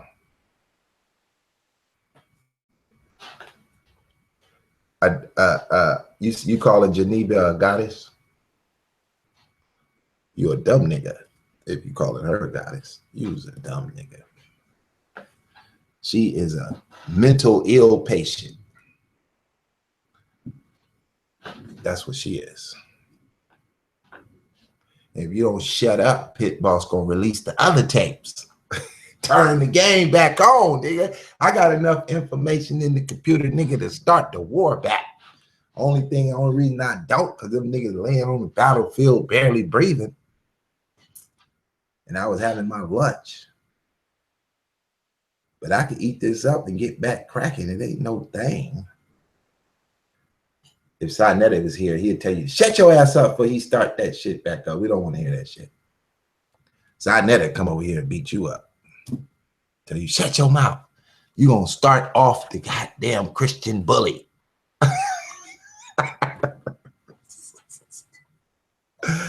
That must be Geneva in code. You over there repping for Geneva. Shut up, nigga, before I go play the audio again. Run that back. How many of y'all never heard the Geneva video? Just raise your hand in the goddamn chat room. I'll go play it. Anybody never heard the Geneva video?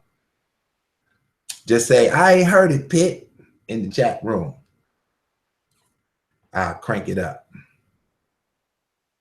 Uh-oh. Thankful Sunday said Geneva eat pussy. She trash. Now look, that ain't me saying that. Better be thankful it's Sunday. Oh, there goes surfing tangents. I remember you used to come around. You ran off for Kev Gills. It's cool though. I got love for you. I got love for you. Surfing. I ain't mad at none of y'all who ran over there to Kev Gills, thought he was the truth. What up, Kev? Me and Kev kind of just, called a peace, so I ain't gonna be riding in on the brother. I'm done with it.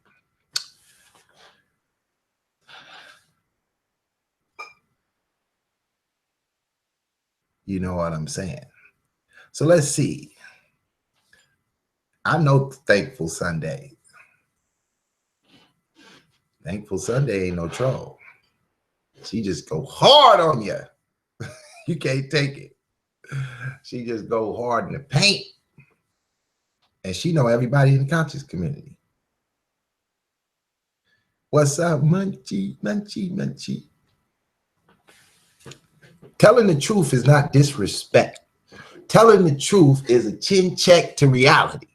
And if you can't stand the truth, it means you love the lie. And if you love the lie, you are already set to die. Necessarily physically, but mentally you're dead. Because you live a lie. You can't live in a lie. Hey, Hatchesef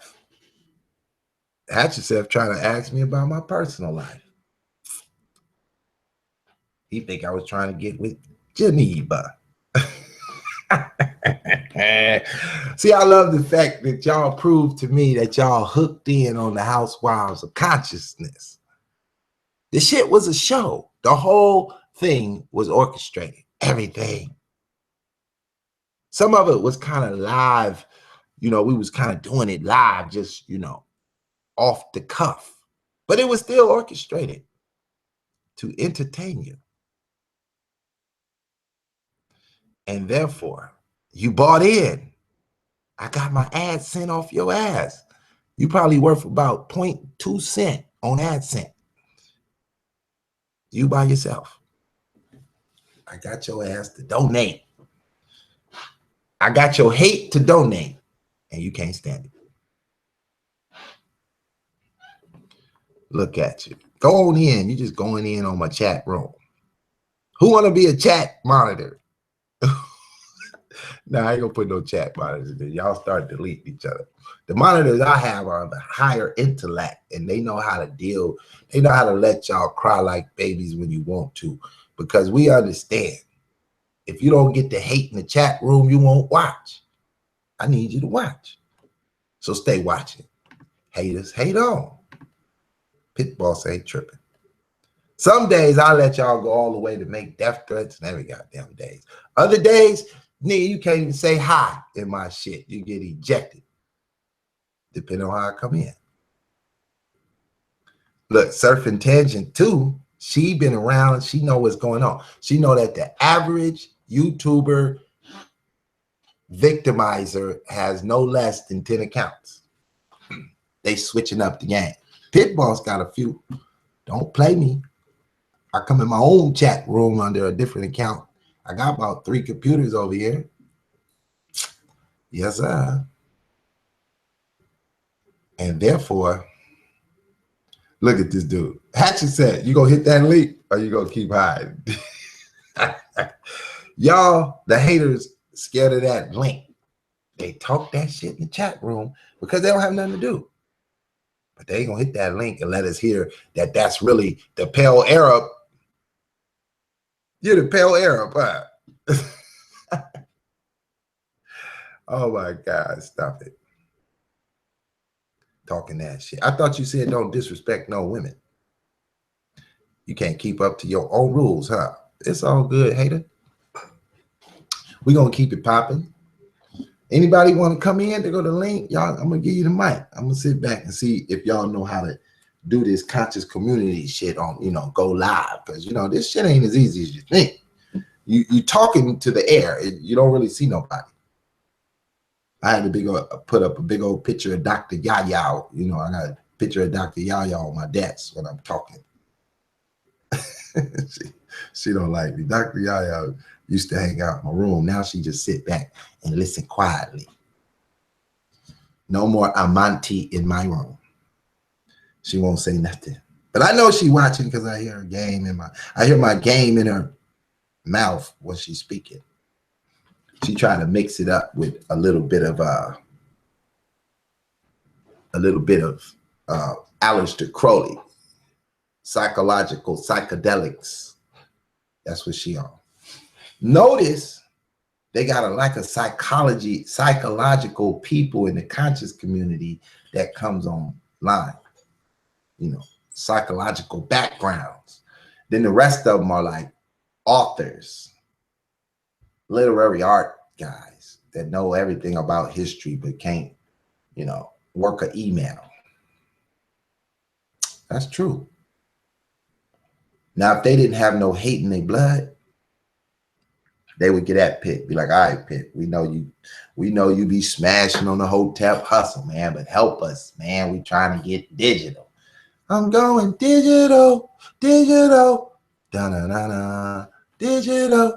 I think that Hatchet brought up a Geneva video around this thing. Who want to hear a little bit of Geneva cry? Back when Geneva was crying. Who want to hear some Geneva cry? Y'all don't know nothing about Geneva. Y'all trying to figure out who Geneva is? Let me show y'all who Geneva is. She was on one.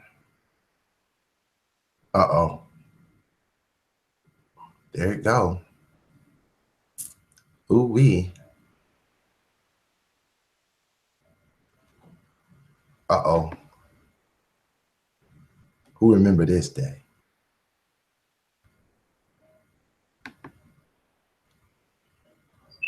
I don't know, because he said that he see Sarnetta for what he is, right? He see that he back and forth. He said that at the beginning of the year, he's seen him for what he is. You keep, it's like you ain't paying attention. You say you don't forget. Well, understand he been flip-flopping all goddamn year. I didn't know that in the black media. I didn't know he existed. I'm saying since he left in the black. You've been watching since then. So when he left, he ran his ass over to HOK. So he played himself like a sucker. He played himself. He's an opportunist. He ain't keeping it real. He an opportunist. He gonna take the next opportunity that he gets also. Did he say Tommy to go on the show? Let me ask you to be on this platform. No, I said, did Lex pay Tommy Sotomayor to go on his show? No, he did. He said, Lex said that when he called in, he said, when I called in Tommy Sotomayor's show, he said, I called in. He said, I was talking to him about, you know, how he treats black women when he do his videos and stuff like that. He said, Tommy had offered him and said, you know, you're welcome to be on my show. And we can have a discussion on it in depth. We can have a little debate on it. I think what Tommy wants to do is just attack every person that regards to pro-blackness. This is why he titled it Pro-Black West Vortex. Tommy wants to take down the pro-black community. He just wants to break down everything, break them apart. That's why he wanted to go get Brother Polite. They're not pro-black. None of them is pro-black. Well, I mean, this is what we consider them. This is what we consider the conscious community, pro-black community. This is what Tommy look at us as. Anybody who sit here and say like the black woman is God, that's what you see. So he just want to tear that down. That's what Tommy want to do. He just want to break everybody down from that community. This is why he had Frank Sinetta. This is why he's going to do Brother Flight. This is why he had Dr. Hayat, Miller and Sutek. This is why we had Farrell, Joel Benjamin. Like any way to bring down black women. This is why he's even tearing up sci-fi. He just want to prove that we ain't shit. Even every time he gets anybody on his channel, this is what he do. It's like he was saying narcissist. He do this deliberately. I already did that. Tommy's like, I already did that. I already did that. I got a playlist called I Tore Down the Fake Ass Black Power Mix. Well, that's what Tommy's trying to do. He's just trying to, because he got a problem with black women. He got a complex or some shit in regards to black women. And he want to please his little black people and his white women that all black women ain't shit. And of course you're going to have white bitches who are jealous of black women. And a white man who's jealous of black people, period, or don't have a chance to like black women. Because he's going to be like, yeah, these black bitches and they weave wearing and all that. Of course you're going to have them saying all that because they can't stand us. So why don't you go on his show and defend black women? No, I don't want to do that. I mean, somebody wrote a comment and said that, oh, ain't Breezy, and he was like, you should be able, you should do a debate with Tommy. And I said, I don't want to talk to Tommy. He's not going to get me on that show like he did Melanin and Dr. Mayat and break me apart. And like, he's not going to do that. I love this game. And I know it's a fucking, he's going to try to bring up my personal, just like he did with Melanin. And trying to get the emotion out of you because he wanted to see you with thought in an angry manner. He do that shit deliberately. He set y'all up. I don't even know why y'all going to jail because you ain't going to change the time. I figured that Melanin, all he did was break up and think you was a single mother. And then you think that you was wrong and all this shit. Even with Dr. Hayat, he wanted to debate you and say, well, black women, you don't have a history of lying or like they thought they raped them or they did or they black women do this and all that shit. I don't have time for that. I'm not going to make a book with him. He's not going to go up, well, I heard you was the guy and all that. We know that. I know he knows this about me. This is when that time when he fucked me in the chat. He was like, I need you to thank you because work on my channel. I know for the listen, he's going to I'm not going to hear that. He's not going to tell me, do you have a boyfriend? Do you have a husband? Do you have children? Well, you have two women? Oh, well, maybe that's the problem. Like, he's not going to break me down and run to that girl for my personal business. And then you got everybody in his chat want to say that shit. Nah, I'm not dealing with that. One thing I tell people all day, I even said it to Lex, I said, Lex, when you go on his channel, ignore his chat. Ignore them commentators that get to distract you. He uses them to get you on kill to get you out of your joy. That's why he Geneva. I got more. God damn it. Y'all just new to the game, man. Y'all so worried about what Pitt doing with the soap. Do you know people want that soap? You can't get it from me. If you want some soap, you better comment on one of them soap videos to one of the CRTs who knew what time it was and bought into that shit, and now they running around with it. That shit gonna cost you though. Ain't no joke. Ain't no joke. Ain't no joke. It's gonna cost you, baby. So, you know, some of y'all newcomers, y'all just really Really, really, really didn't know how deep the game was, how far back Pit Boss was going in. So, you know, I got subject matter on here is never discussed because it defeats the lies. That's the problem. Pit Boss is a Hotep destroyer. Don't let him in. Oh, man. Oh, man. Let's go back to some classic Pit Boss. Let me just skip anywhere because I'll be going in so hard. I can just go in anywhere. Let's check on our guests. Where's my cell phone? One quick second. Hold on. Let's get it. I want to get straight to some action. Risky now. Not sure Hollywood is ready for this. They may have to come in season 2 back on YouTube. One way or another, it's going down. Something's going down. They're addicted to coming on live. G Conscious. He's a minor star in the Hollywood Walk of Fame. It's about 30 channels. You're not going to get them all. If you just tuned in, you just don't know them all. They're everywhere you go. No. Soon you'll see action figures of G.I. SETI. Yeah. You'll have all kinds of dolls. Melanin Suit Tech. Breast milk. You're going to see all kinds of stuff coming to the market. You guys have created a monster. As soon as you tuned in, you created a monster. If you wouldn't have tuned in, they would have tuned out. Who wants to talk to one viewer?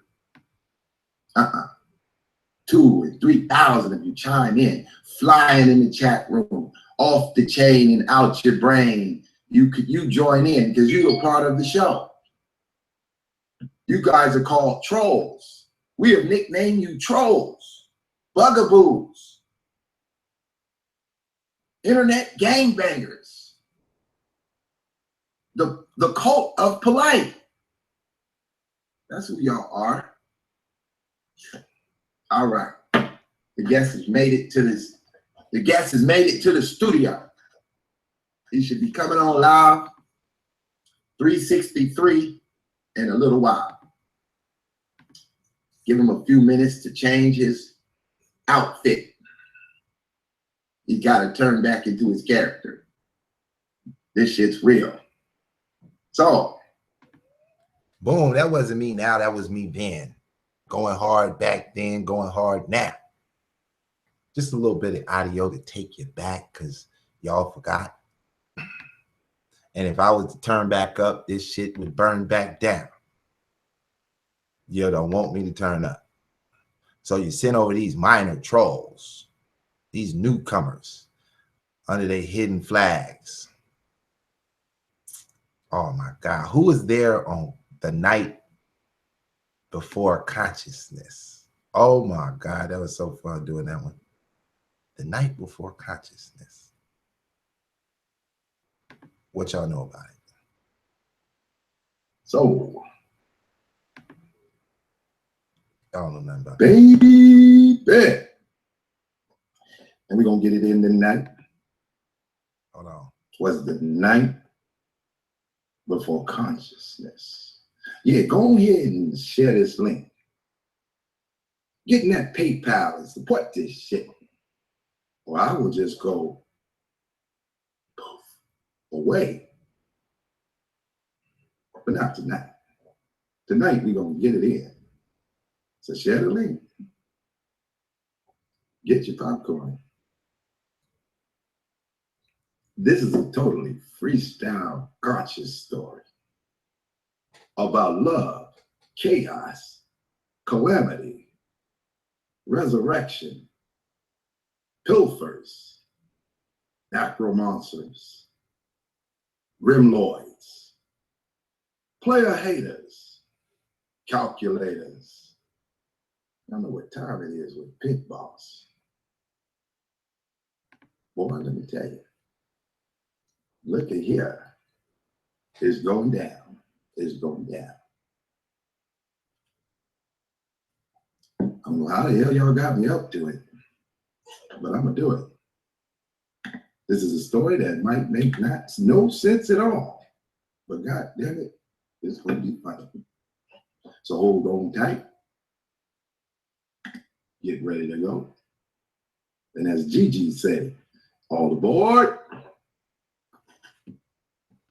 So let's get this in. What the hell is this going to be about? Oh yeah, baby. We cracking. Now, hold on. Let me turn on my logo for 2 seconds. Got to get in the mood for this. Y'all pushing to the limit. All right. Let's get it.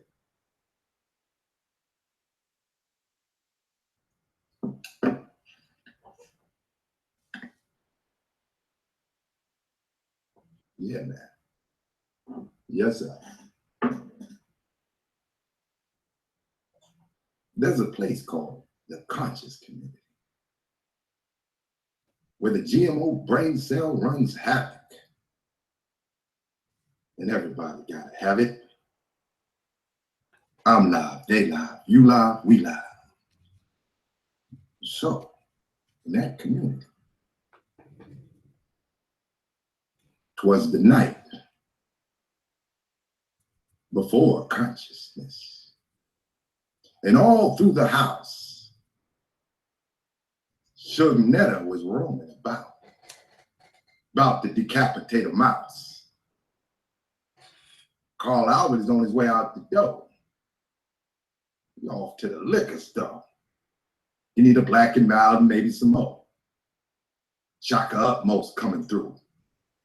He looking cold. He got a pink ponytail in the conscious nose.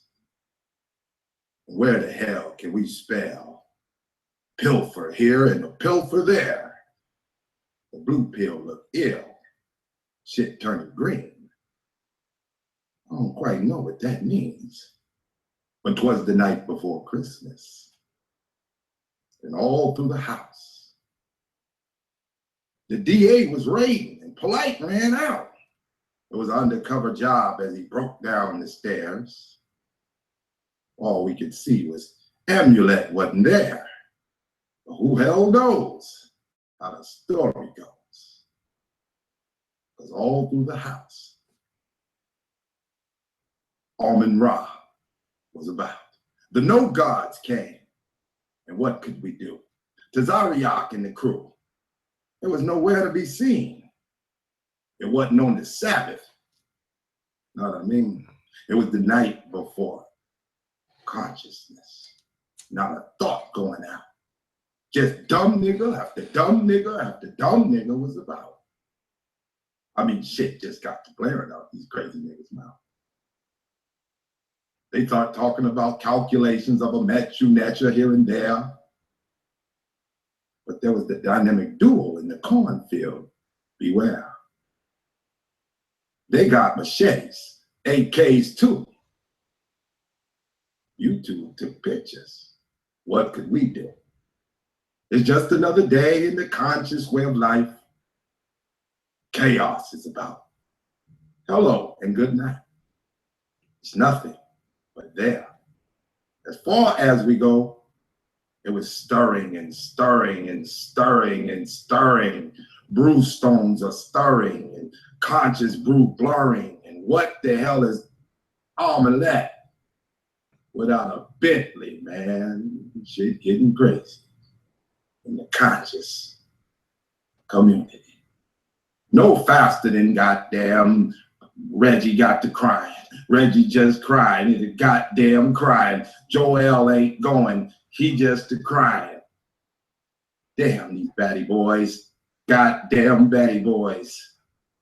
Well, guess what we know? Y'all know more than I. Tommy Sotomayor. He wants in on the disguise. He dressed up like a goddamn hair-hatted hooligan. What the hell could we do?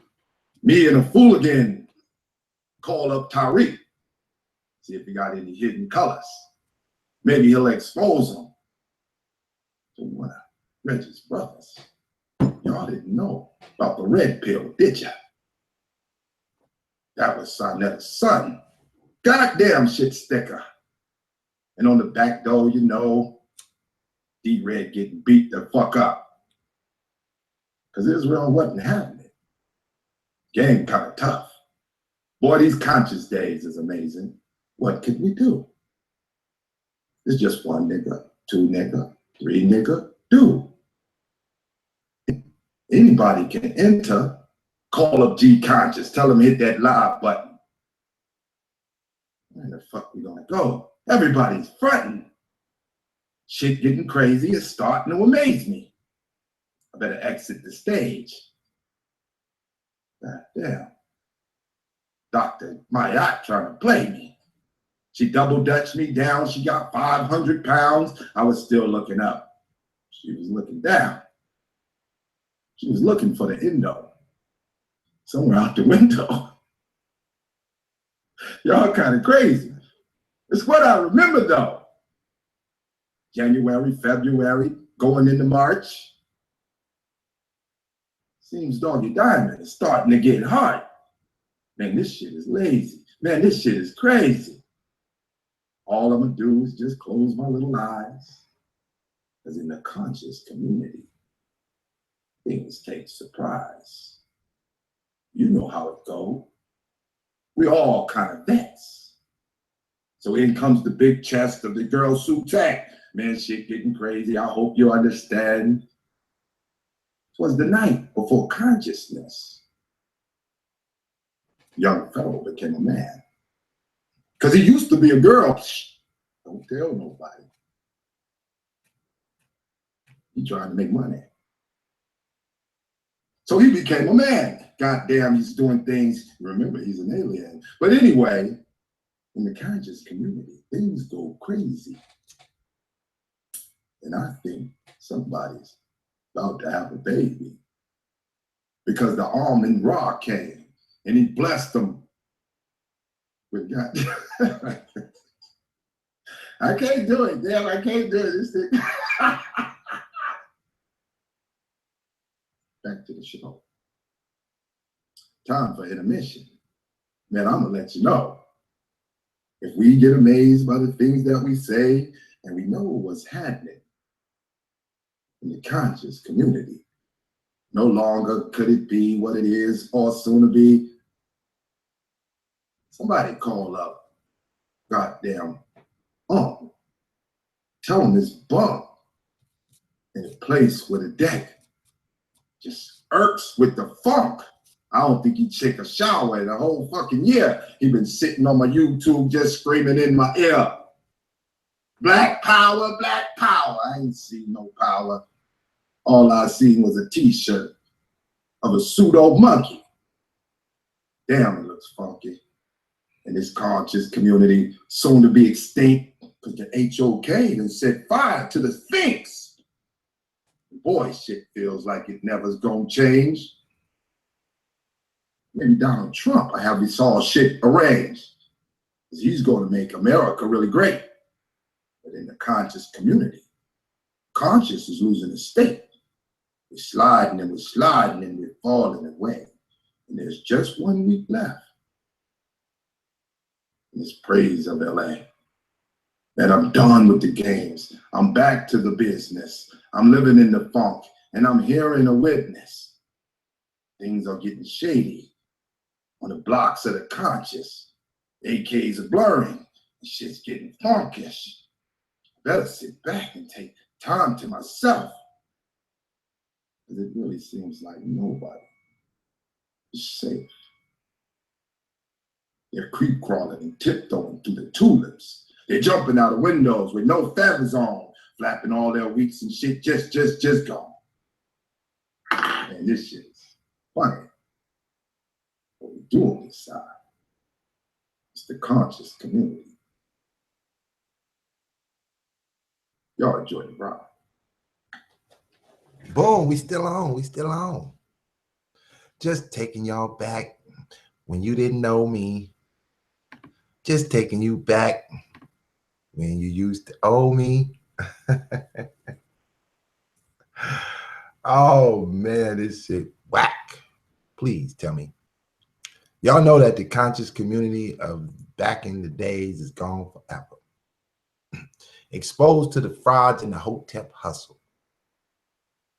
No longer is Sa Netta moving with the muscle. He trying, but he denying everything real. Seems like you got to go from literary arts to a STEM-setted skill. Better get your shit.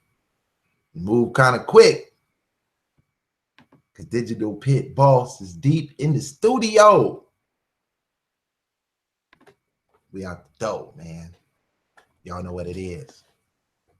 Look at you. Y'all trying to save face for sci-fi? It's over for sci-fi. How many times do you have to expose the frauds? Over and over and over to the blind. The blind never want to hear the truth. They never want to see the right path. You know how it go. What it do, Black Ink? Y'all know how we think. Black Ink. Yes, sir. Pulling up on the CRTs. Going hard in the paint. Well, since y'all afraid of that link, let me drop that link. Black Ink, hit that link, man. Come on in and tell a friend what you got good in the hood. Go and give them a dose of that cosmos. Give them an ounce that'll make them bounce. Give them a jig because they don't eat pig.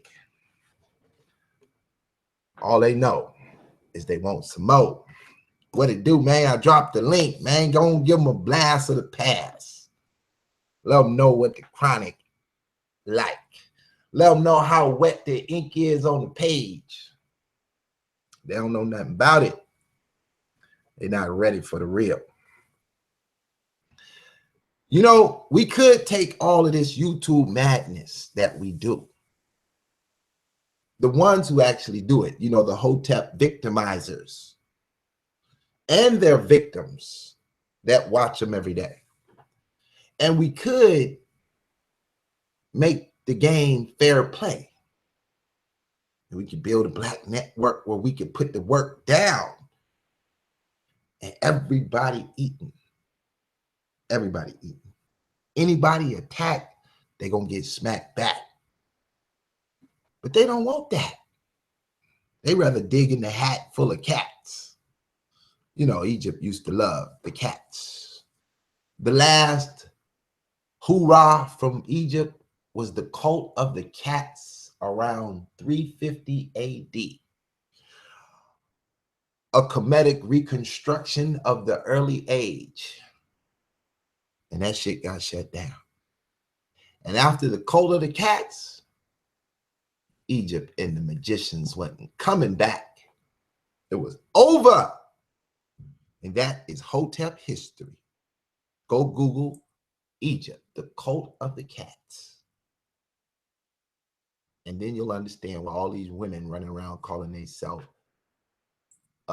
Shep Set, trying to bring it back. It don't work. It ain't coming back. That shit been dead. Hatchet set and all that. You know what I'm talking about. I know how y'all want it back, but the shit ain't coming back. Go Google that and tell me, who is that tried to come back with the cult of the cats and got their shit shut down, got their shit shut down? That's just real life history. It's a mystery in the conscious community because they ain't gonna tell you nothing about it because they is on a hustle. They can only remind you of the good old times. You know, like J.J. Evans, just the good times. They don't want you to look out the window and realize you in the ghetto. They want you to stay in your place where they can feed you the nonsense that they preach. And you go to reaching, donating for a van that you ain't gonna never see. Y'all tell me that Sinetta making all his money off YouTube. But he refused to get a van because he uses it to get you to donate to his platform. Then once he get the van, he gonna tell you how he ain't got no gas. And if y'all want him to show up, y'all gotta give him some gas money because the lens on his camera is cracked and he needs another lens. And on and on and on. And the only people he gonna go interview is where he can find division and destruction. Tomorrow I'm gonna be sitting on the goddamn STEM bus with my camera, videotaping real STEM educators, PhD level shit. Oh, I know y'all gonna hate it. Y'all gonna be like, Pit boss, he's an agent. Well, you're gonna have to prove it. I'm still good in the hood. Yes, sir. Well, y'all ain't donated a dime. I did the show. I got 12 down, 12 thumbs down, 8 thumbs up. If I didn't have no haters, I wouldn't have no motivators. All my cheerleaders don't do enough for me. I need you haters. So y'all go ahead and down this video. See if you can get it up to 100. Like I'm Israel Doctrine. Let me see 100 haters. I need 100 haters in the house. Can I get 100 haters in the house? Y'all know how we do it. Y'all know how we do it, man. Y'all know how we do it. Well, I forgot to tell y'all about. Well, I'm gonna bring it back. It's not that y'all don't know about it. Y'all been listening in. You know what I'm talking about. So we're gonna bring it back. What we gonna bring back, huh? We're gonna bring back the real. We're gonna bring back the real one more time because y'all just not ready for it. Where is the audio? I'm looking for the audio. I got some Go audio. I think I got it on here. I don't know how to. I got so much stuff in here. I don't know how to find it if I don't have it sitting in a particular place really fast. But I'm gonna find it. I know I got it. In the meantime, somebody type the next title of my video. Make one up. Because I'm coming on with a discussion. So you better direct the way you want me to go. You better say, man, you need to be talking about whoop, wop, whip. Anything but the comedics. Please don't come on and talk about the comedics again, man. Man, chill. Relax. Sit back, man. You tripping. I know how y'all feel, man. But, you know, nobody else is keeping it real. So, shit, you know, somebody got to step up, take the heat. Y'all won't even support the man in the fire. Well, I ain't going to say all y'all because some will rise and support. They will get it. And I am so happy that they do. So I'm going to just keep on keeping on, getting it in, going hard in the paint.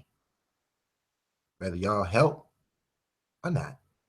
Because in a moment, I'm going to release the Kraken on the worldwide stage, and I'm out of here. All y'all going to get from me is a snapshot, some audio, or, you know, something. You ain't going to get me. I'm going to be out of here, getting it in, living it. Uh-oh. Somebody hit that. Oh, man. It's my man, Ink. What up, man?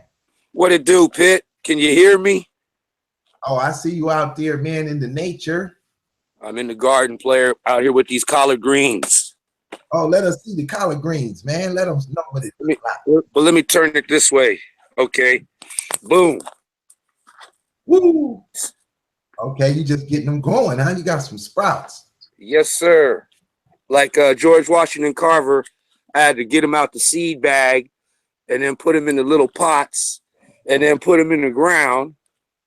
And I got some peppers. I got some chili peppers over there, like the red hot chili peppers. Got the tomatoes, you know, on that STEM program, got them herbs and spices, everything nices. The real deal, huh? On the program, like Holyfield. Uh-oh, some more greens. What They it do? They really think that. Oh, what you got over there? Not the broccoli and the cabbages. Oh, that good Cali greens. Oh, snap. Yes, sir. Just up here in the retreat. You know how we do. Right. Take a seat. You up in the honeycomb hideout. Yes, sir. Yes, sir. I don't think that they really understand the level of the CRT community. They think, man, did I drop out? No, we can still see you. You all good. Okay. Okay, good. Let me turn it back on me. No, it was already good. You did something different now. What I did, Blair. I don't know what I did, but it's all good. Well, you made your logo pop up. I did? Okay.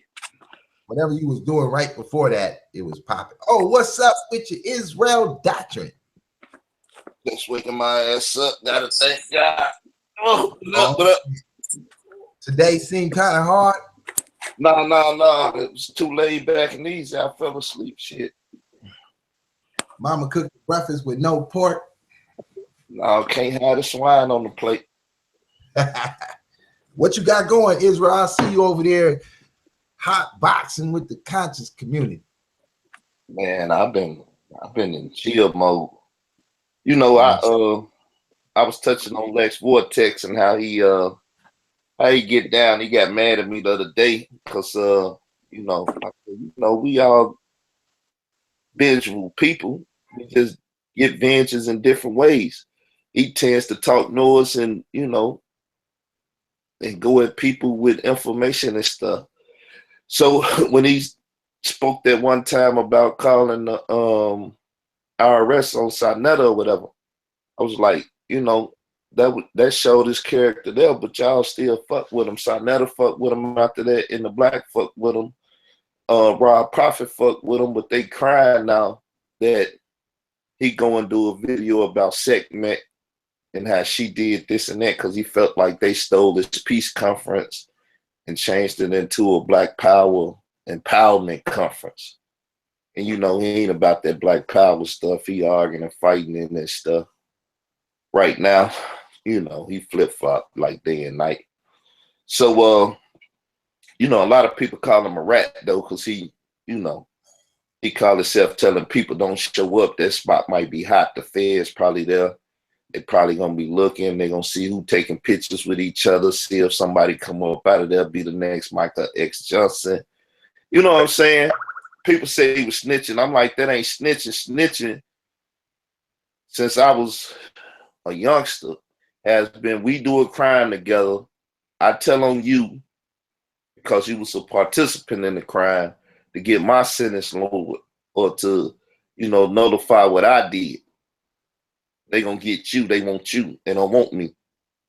So I'm gonna tell them all about what you did, though I was a part of it. That's snitching. That's ratting. I don't think he participated in none of her crimes. None of the actions of Michael X. Johnson that Professor Griff, who called himself running from the police because he took a picture with him. And it's like, it's for sure you took a picture with him. We seen the motherfucker, unless it was doctored, right? So talking about that stuff and not participating in their actions is not snitching. But I had people come over on my channel and they felt some kind of way about it because people out here take someone's action and try to paint a picture amongst the mass majority of us and say, well, he's a bitch ass nigga because he did this and that. Now, sometimes it's warm.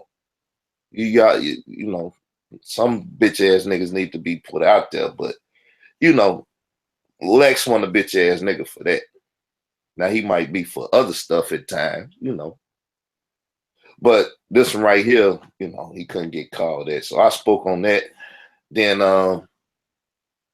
What else I spoke on? I don't know. I speak on so much, man. But I've been up and down watching movies and stuff. The Badland is something I'm watching now. The new season out there. I'm trying to see the latest Underground Railroad. You know, even in that it showed that white people help black people and vice versa, doing the mass exit of our people out of the South up into the North. But they had it a little bit better. But most people act like, you know, especially from the Black Power movement and stuff. I had to do a video the other day. When did Black Power become white hate? Or when being pro-black mean you have to be anti-white and stuff. They act like white people never did nothing.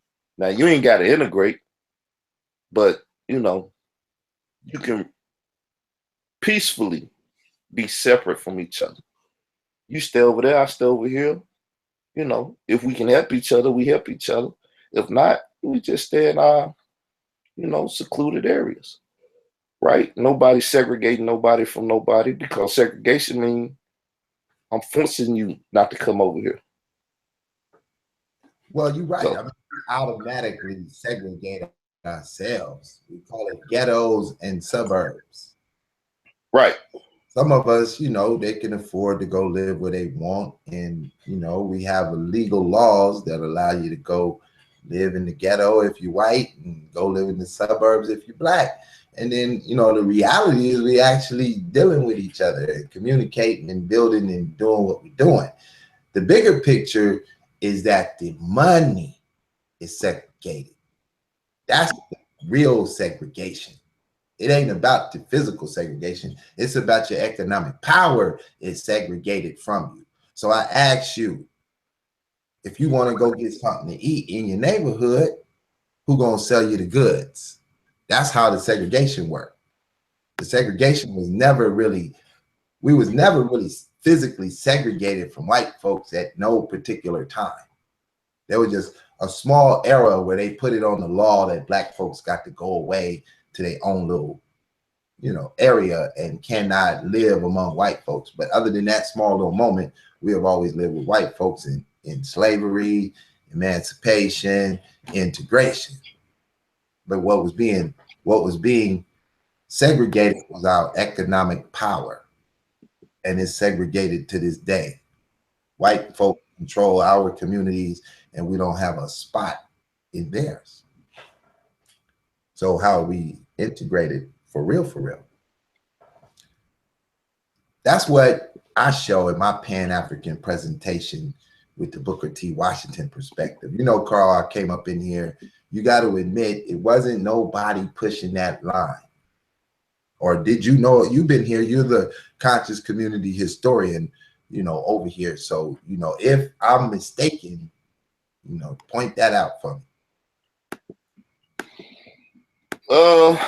You had little moments where Sutek was talking money. Who else was talking money or economics or anything? Outside of Sutek. I'm not necessarily speaking on talking about money, but right. Booker T perspective of Pan-Africanism. Yeah, well, I mean, that alone wasn't nobody pushing that, but I'm just trying to see what economics or, because you can't have economics without the STEM. It's impossible. Right. So they was talking that Sutek. Then 1 minute there they did a thing up in Detroit with the pills and Divine Prospect. They tried to get the Hebrews involved through him, the RBG Hebrew dude. SETI, and they call it the STEM or whatever. They were science, technology, but that was just a fad. They call it STEAM. STEAM, okay, yeah, they call it STEAM. But still, that was just a fad. They did that for the day. It sounded good, as they always do. They'll snatch something from the past and try to reintroduce it, but they're not true about it, so they don't push it like that. But yeah, this side of the game, nah, wasn't nobody doing what you brought to the table. You know, they didn't stick with it. You've been from day one on it, and you still on it. So nah, wasn't none of that happening. Okay, so now, what was the top 4 Facebook chat rooms that was developed after this conscious community thing kicked off? Sonetta, you know, the main ones that you recall. You remember when we used to be in the chat rooms more than doing the videos? Oh, in Rock Squad, they had a big chat room. Then Hebrew Israelite versus Comedic had a big chat room. Garfield used to be. Chat room monitor. Well, you know, Facebook group, that's more of what most people might have know. You know, Right. you call it a chat room, but it's Facebook group, a big chat room. Yeah. And it was the Nile Valley room. You remember that? Yeah, Sonetta had a room or a group too. Abundance Child had a group, but her group, she kind of ran it well. It didn't get crazy. It was more professional. Right. But her group was big. Let me see what it was a handful. Now let me take you back to this. So when we was in them chat rooms, Garfield was unknown.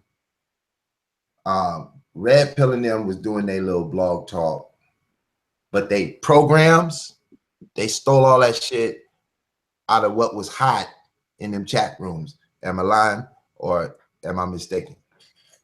Yeah, a lot of information was gathered in them rooms. Just like now, most people go to the back chat. Now that's more of a chat. In the back chat, which is Google Hangouts that never get aired. People just hanging out back there talking. People skim stuff from back there because people back there talking. They dealing with a lot of matters, but y'all never hear it. So they'll take another person conversation and bring it to the forefront. And you'll be like, man, that's dope, but you don't know where they got it from. But they got it from a literal back chat. The other one is Facebook groups, but yeah, that's how it worked. Right. So then there was a couple of them from the Sonetta Network and affiliates who decided, okay, we're gonna run that Booker T. And so they brought on and pumped up a couple of them other little groups trying to bypass the program.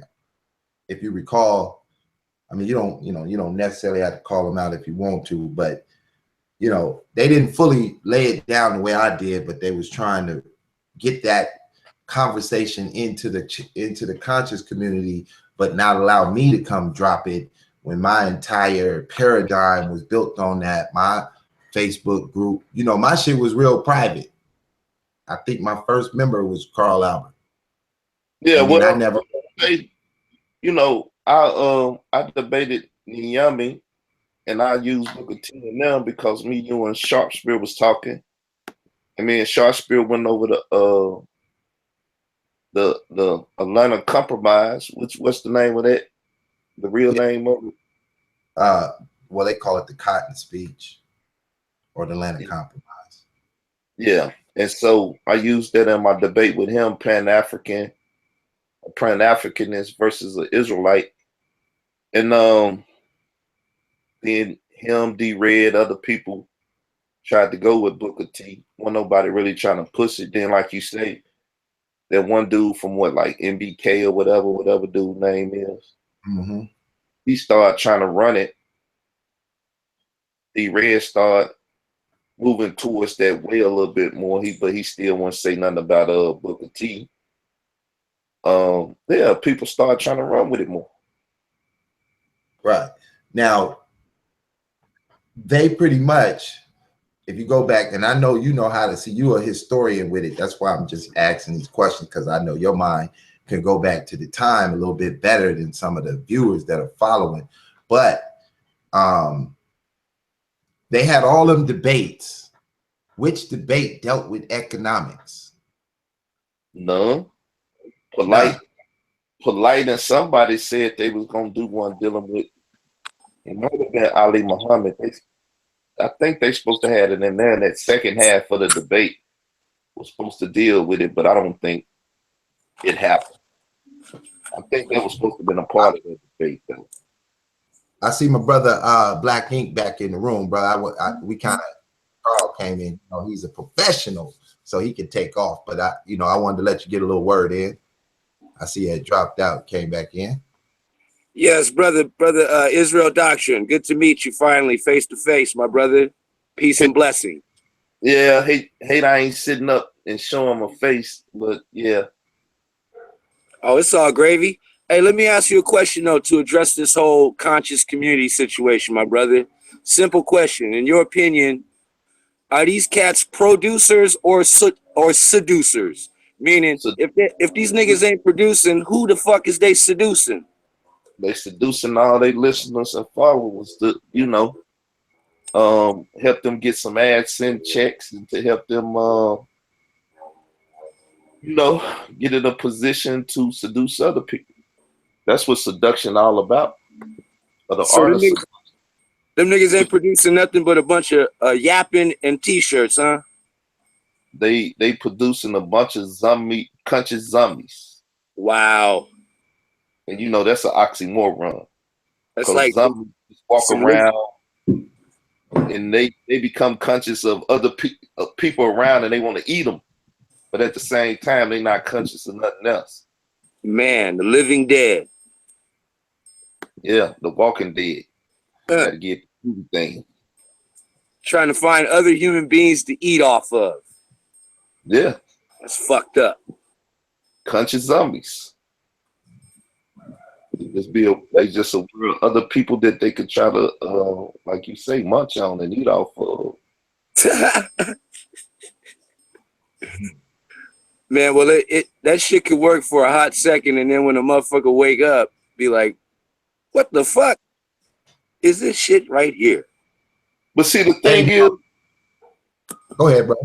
They don't know what Black Power is. They don't know that the first step is to organize and build institutions.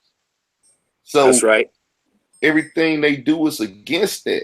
It's not for that. Like I said before, the House of Conscience could have been an institution. It could have been this and that. He made it a monopoly, though. He got a YouTube thing popping. It was going good. He was making money. They was getting money from it and stuff. And they stupid ass went and destroyed that. Like, how you go destroy the piggy bank? You the one that broke the piggy bank. Now the piggy bank all fucked up. Man. And now it's hard for other people to eat. That's right. Like the one thing they did good about that Black empowerment thing, they made it free. But at the same time, that's back to the drug dealer era. I'm gonna give you this first one for free. Once I get you hooked, I'll get you to go tell your friends because you shared it with them. Then shit, we're gonna start charging you again. So you heard Segment say that in one of the videos that I seen. Somebody was recording her, and she was like, "Well, shit, this one right here is free. I might not appear the next time before y'all free, but this one's free." And it's like, if I get you hooked on what I'm saying, then next time I got to charge your ass a little something. So either you charging or you not charging. Either you a business or you not a business. So wait. Let me get this straight. They are creating conscious crackheads. Right. Hooked on that dope. Yeah, they saying ain't nobody else out here slanging this consciousness like us. We're gonna come to Atlanta, we're gonna pass out free economic plans, this, that, and the other. And if y'all happen to hit it good after we leave, and you think it's on us because we helped you out with some info, then make sure you loyal and you come back to us because we hook you up.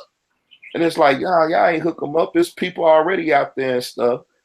And all you did is had a 3 or 4 day like revival or motivation thing to talk to the people and pump them up. You hit their ass with that adrenaline, and you didn't leave no institution or no organization back there. You came now, you did a revival speech, and you left. Now, anybody that got feet on the ground and got programs and shit out there might be able to pull them people into their stuff. But it's just like what the preachers do. They come, they throw a revival, and they leave out of town. Now, when you do that, the people in town might say, well, shit, you revived the people and woke them up, and they started coming to my organization. They started coming to my program. Now they might show you some love and admiration and get their people to try to do the same. So it's all strategy from what I see, man. I mean, like I told people, if I want to be wicked and play on the people, I just like sex or whatever, I can do it better than you. I can pimp a bride better than the baddest pimp. You know what I'm saying? I can do whatever the wicked one doing better than him because I'm smarter than him. I just choose not to do what they do. Well, man, so in my humble opinion, pardon me, please, it seems like in the discourse of dialogue, these cats is demonic, because if you try to say anything against what they're doing or even want to debate them or bring a point of contention, all of a sudden them cats get authoritarian and want to bleep you out. They acting like Donald Trump, man. Well, you know, I had Sonetta on the line. He said he was going to debate me. I wanted to debate him like I told everybody on my channel. If I knew he was in Atlanta, going to be there this weekend, I'd have came down and chased his ass like Mr. T chased Rocky. What are you doing? You scared? But, you know, he didn't even tell nobody he was going to be down there. He sneaked into town and then dipped out. Yeah. He did a ranch dip and grabbed the chips and headed on back to New York in the whip. Yep, got him some footage and shit. So I'm out. I'm gonna throw this shit up and make me a couple dollars off the AdSense. Bro, it's cold in the East Coast. You know what I'm saying? It's super cold. And cats be real tight, trying to get them paper chips up before it warms up. Well, you know, it's summertime coming up, so I feel like that's what he did. He went down there on Cuba them dollar. Maybe not on $8 literally, but he went down there, filmed that. People that love, you know, Griff was there. People that love the pills was there. This and that. You know, he get a little House of Conscious shout outs when he do that. People remember when he came down there, you know, when Unc threw the thing, the Rock Squad threw the thing last year. So some of them might have showed up and they, you know, he got them on camera. And so he gonna take all that footage and stuff and he gonna try to use it all summer and use it whenever he can with more footage that he getting, and he gonna call it a good year because he got footage and, you know, still get a little love and admiration from the people. I heard he back on that van shit too. You know, I just ain't been able to keep up with him because, you know, I got other stuff to do. I'm down here running for the mayor of my city so I can run things, you know, run this little municipality down here. That's what's up. Operations of a city, you know. That's what's up. Get up in that system and work the changes. Mm-hmm. Real quick, Black Ink. Previous shows, because this kind of tie into a little bit of the formation of the conscious community, but you know they have certain stereotypes that they have been pumping to us from the television and movies. How does any of that relate to what's going on today? Well, in the course of programming us through that big wicked machine called Hollywood, they have pigeonholed us into a few handful of certain roles, a few biscuits that they allow us to play. It was originally the Tom, the Coon, the Buck for the men, and the Mammy, the Jezebel, and the Tragic Mulatto for the woman. And if you just line it up to today's standards, you could say who's the Tom, who's the Coon, and who's the Buck in the conscious community and fill in them blanks. It is what it is. So you say them characters still exist and they done moved into the conscious community? Bruh, you can't wait to see them new movies about to drop next year, coming through Hollywood, coming through the same producers of what they call it, Housewives of Atlanta, the same producers of, what is that other one, Hip Hop, Love and Hip Hop. They're going to have the reality show with a few conscious Coons and Toms and Bucks and Mammies and Jezebels and Tragic Mulattoes.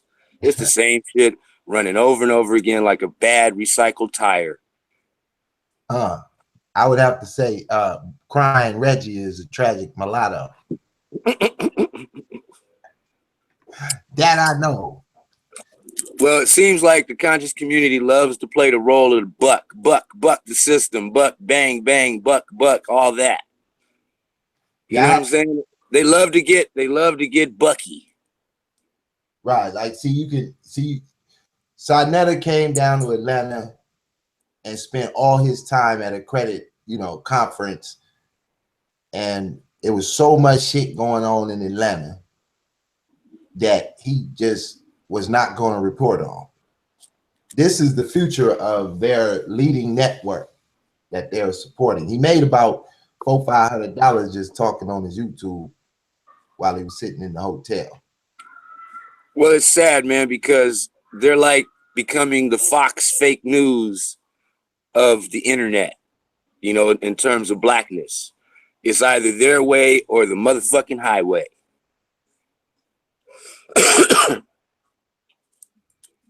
And that's pretty much how I see it, man. It's been a long journey through this unconscious community. And they don't even know what the real is. I'm about to hit their ass so hard up against the head once again with another one of my projects. I don't know if any of them gonna follow. I'm damn sure not gonna promote it to the conscious community. I mean, if they find it, they find it. I'm just going straight to those trying to build economic business. Well, on a little sidebar note, I have to say this about the whole setup, because the way I learned about the conscious community was through Sarah Seti about 4 or 5 years ago, maybe 6. And he was like the portal into the side netters, the red pill, the blue pill, the Hebrew Israelites, the Moors, the this, the that, the so-and-so. But as time goes on, I figured out they're all just wick, whack. And here's why. They do not show you a tangible way of doing for self. See, they talk about Marcus Garvey so much like he's Superman, and he is, but they never get into any background or detail. The cats almost remind me of the story in the Bible about, I think it was Nebuchadnezzar, who built this big statue of gold. Oh, no. It was a dream some prophet had where he seen a gold-headed statue with a silver body and some brass legs and some clay toes. And the nigga threw a brick and hit the toes and knocked the whole statue down. And I'm going to leave it at that. Yeah. You know what I'm talking about, Pitt? You know what I'm talking about, Carl? I know exactly what you're talking about. That's what it reminds me of. Because it's on a foundation that's not solid. It looks good from the top, but then you go to the bottom and it's some bullshit. Now, I would prefer, if people really want to talk about black power and red, black, and green and consciousness and Garvey, then get into Garvey. Get into the UNI. Get into the man's background, his philosophies, and his opinions. Let's talk about race first, self-reliance, and nationhood. They don't never talk about that, and then they scared to talk about Booker T. But they stupid as fuck, because anytime you say something is first, that means it's something afterwards. And it's like the dumbest fucking feedback I always get from even like from the Hebrew Israelite community, because y'all know I deal with the book like that. It said to the Jew first, then the Gentile, or whoever else afterwards. So even when you say race first, these dumbasses be like race only. I said, no, first, dumbass, first. Yep. Meaning that second. There must be a second after a first. Yep. If you ever play baseball, you go to first base and you want to proceed on, where the fuck you go? Second base, dumbass. Drop it on them, Carl. Tell them the truth, man, in the simplicity. But they forget this stuff that, at the end of the day, if you go back to the comedic science or whatever, fuck, or go wherever you want to go, that black people, when they was ruling, they showed love to everybody. Now, they might have came in amongst us and fucked us up for that. And people claim that that's our weakness, so let's not do that no more. But no, that's our foundation. That at the end of the day, if we ran shit, we would treat people a lot better than what they treat us. But when you start taking their tactics and their mentality and using it, and then you fuck around and get in power, and you start doing what they did, they do, instead of doing what you once did, but now understanding that even though you show other people love, you still got to show them that power, that whole know thyself, but know thy enemy also mentality, then they lose. But that's what we losing at. That's why, like I said, you weren't here. I told Pitt I had to do the show. When did being pro-black mean you had to be anti-white or anti-Hispanic or anti-Asian or anti-anything? Right. Just be pro-you. And if motherfuckers anti-you, then that's gonna set you at odds anyway. But you ain't never gotta go with them. That's like you could talk about having a family, a mother and a father and children. And when motherfuckers talk about homosexuality and say something against that, all you gotta do is say, that is not what we advocate. You could go somewhere else with that. And you ain't never gotta diss them. You can just say, that is not what we deal with. You could go on. Take that message somewhere else. But we ain't gonna have you over here pushing that message. And you ain't gotta be like, man, fuck the homo and this, that. No. You just stay pro what you doing. Stay in your lane and push it hard. And when somebody ease over in your lane, nudge their ass right back out. Get right back over there where you go. That's your lane. Stay away from this lane. See, that kind of talk is just too real for what they've been programmed to accept. At this stage, all they want to hear is diss that Bible and yell Hotep 1 or 2 times, and I donate to your channel. I come support, and I drill up all the goddamn Bible thumpers that show up. That's the mode. That's what they created. Money with Hotep. Hotep don't pay. Hating the Bible pay. Being anti this and anti that pays. So that's what they do. They become anti this and anti that. They can't be pro what they are because that shit don't pay. All right, hold up, Carl, because I got one of my famous haters in the building. What's up with you, man? The mic is yours.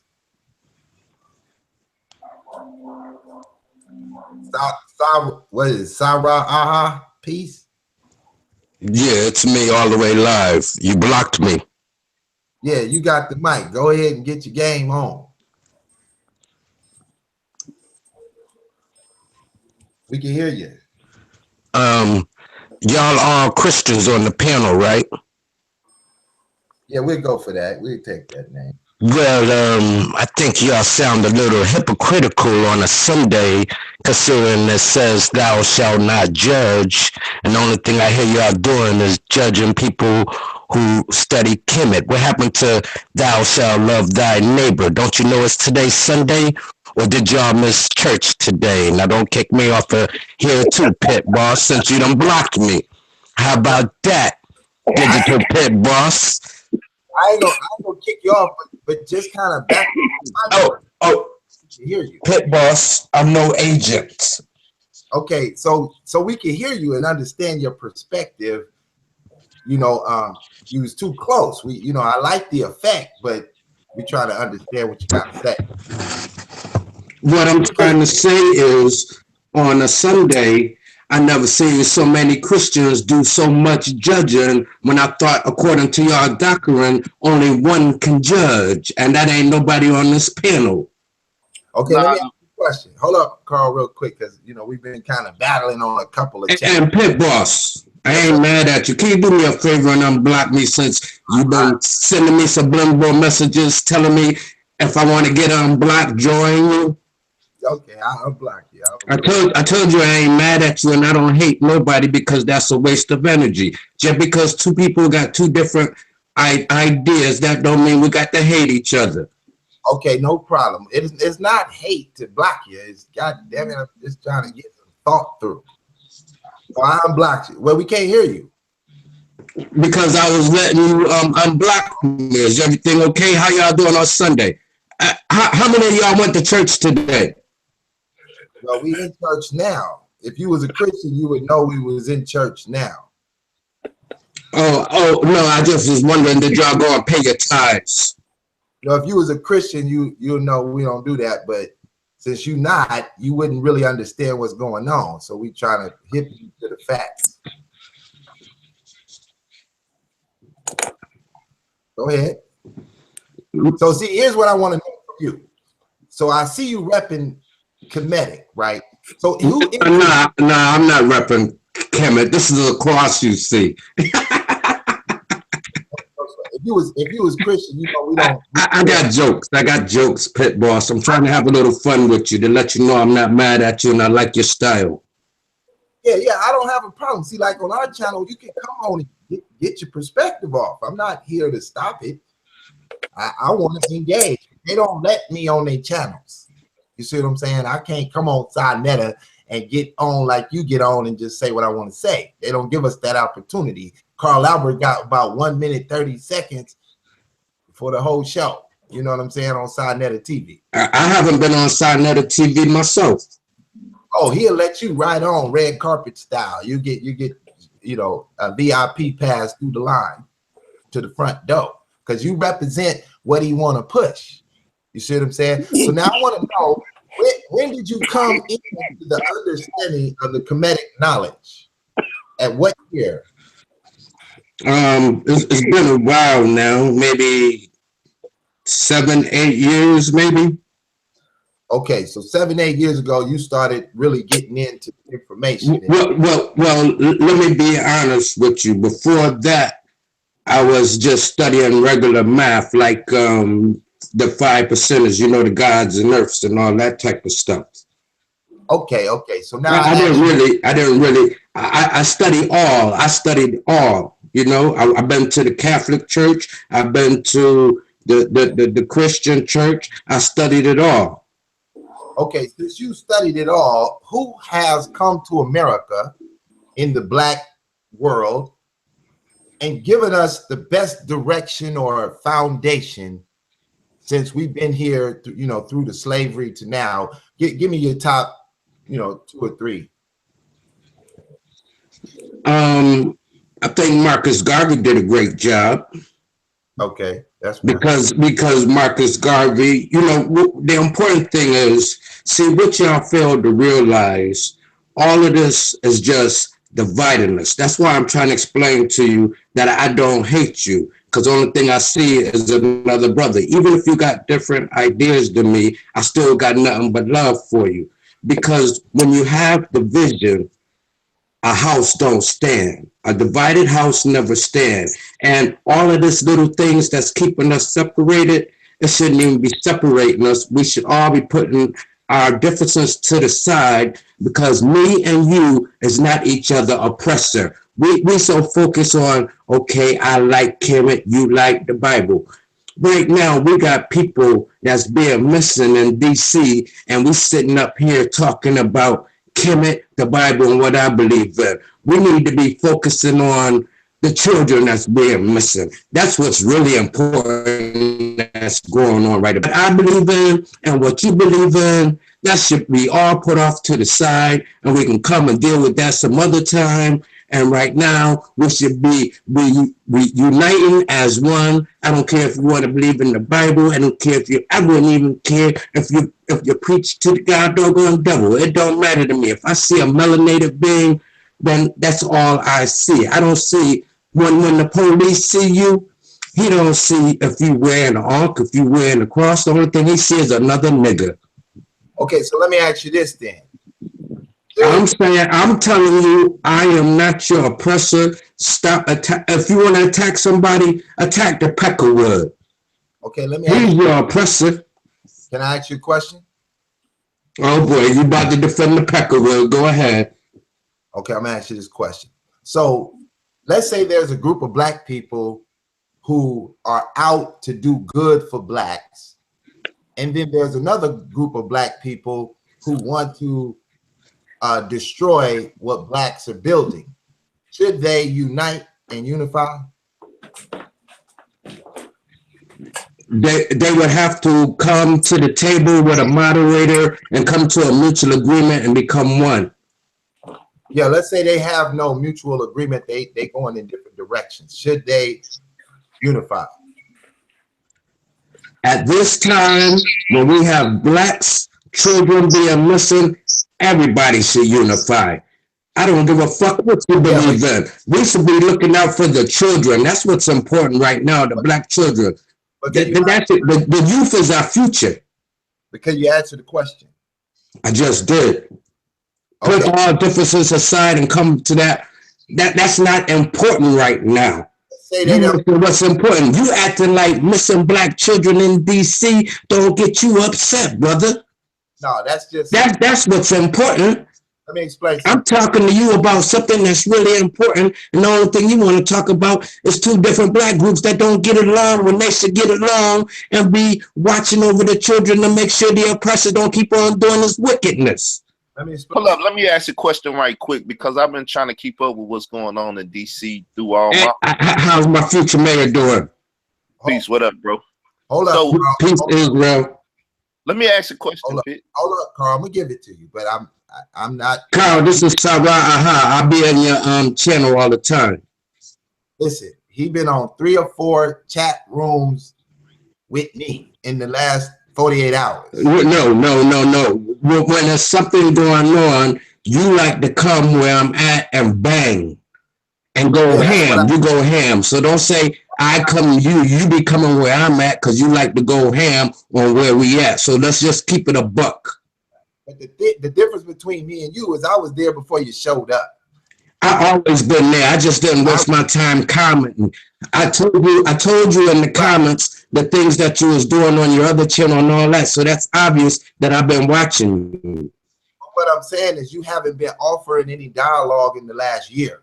No, I haven't. I said that. So for me, if you ain't got no videos where you dropping some shit that somebody could benefit from and you just, enjoying the show, that's cool, but you can't. I go on different people's panels. You just go to many things like conferences. If you go on different people's shows, you're sitting on the panel talking. They don't let me in on their shows. I bang too hard. They don't want the truth there. They want the educated lie. I'm just trying to explain to you why you haven't hardly seen me, because where I be at, you go ham and you ain't really allowed there. I hate to say it, Pitbull. Telling the truth. You telling the truth. I'm trying to be honest with you. You do know what the word blackball mean, right? It's just like when you show on up, they be like, "Oh, we got to get this pit boss up on out of here. He about to go ham." That's the reason why you haven't seen me. No, I understand. They where you can go with the UNC and the RBG chain, they won't let me.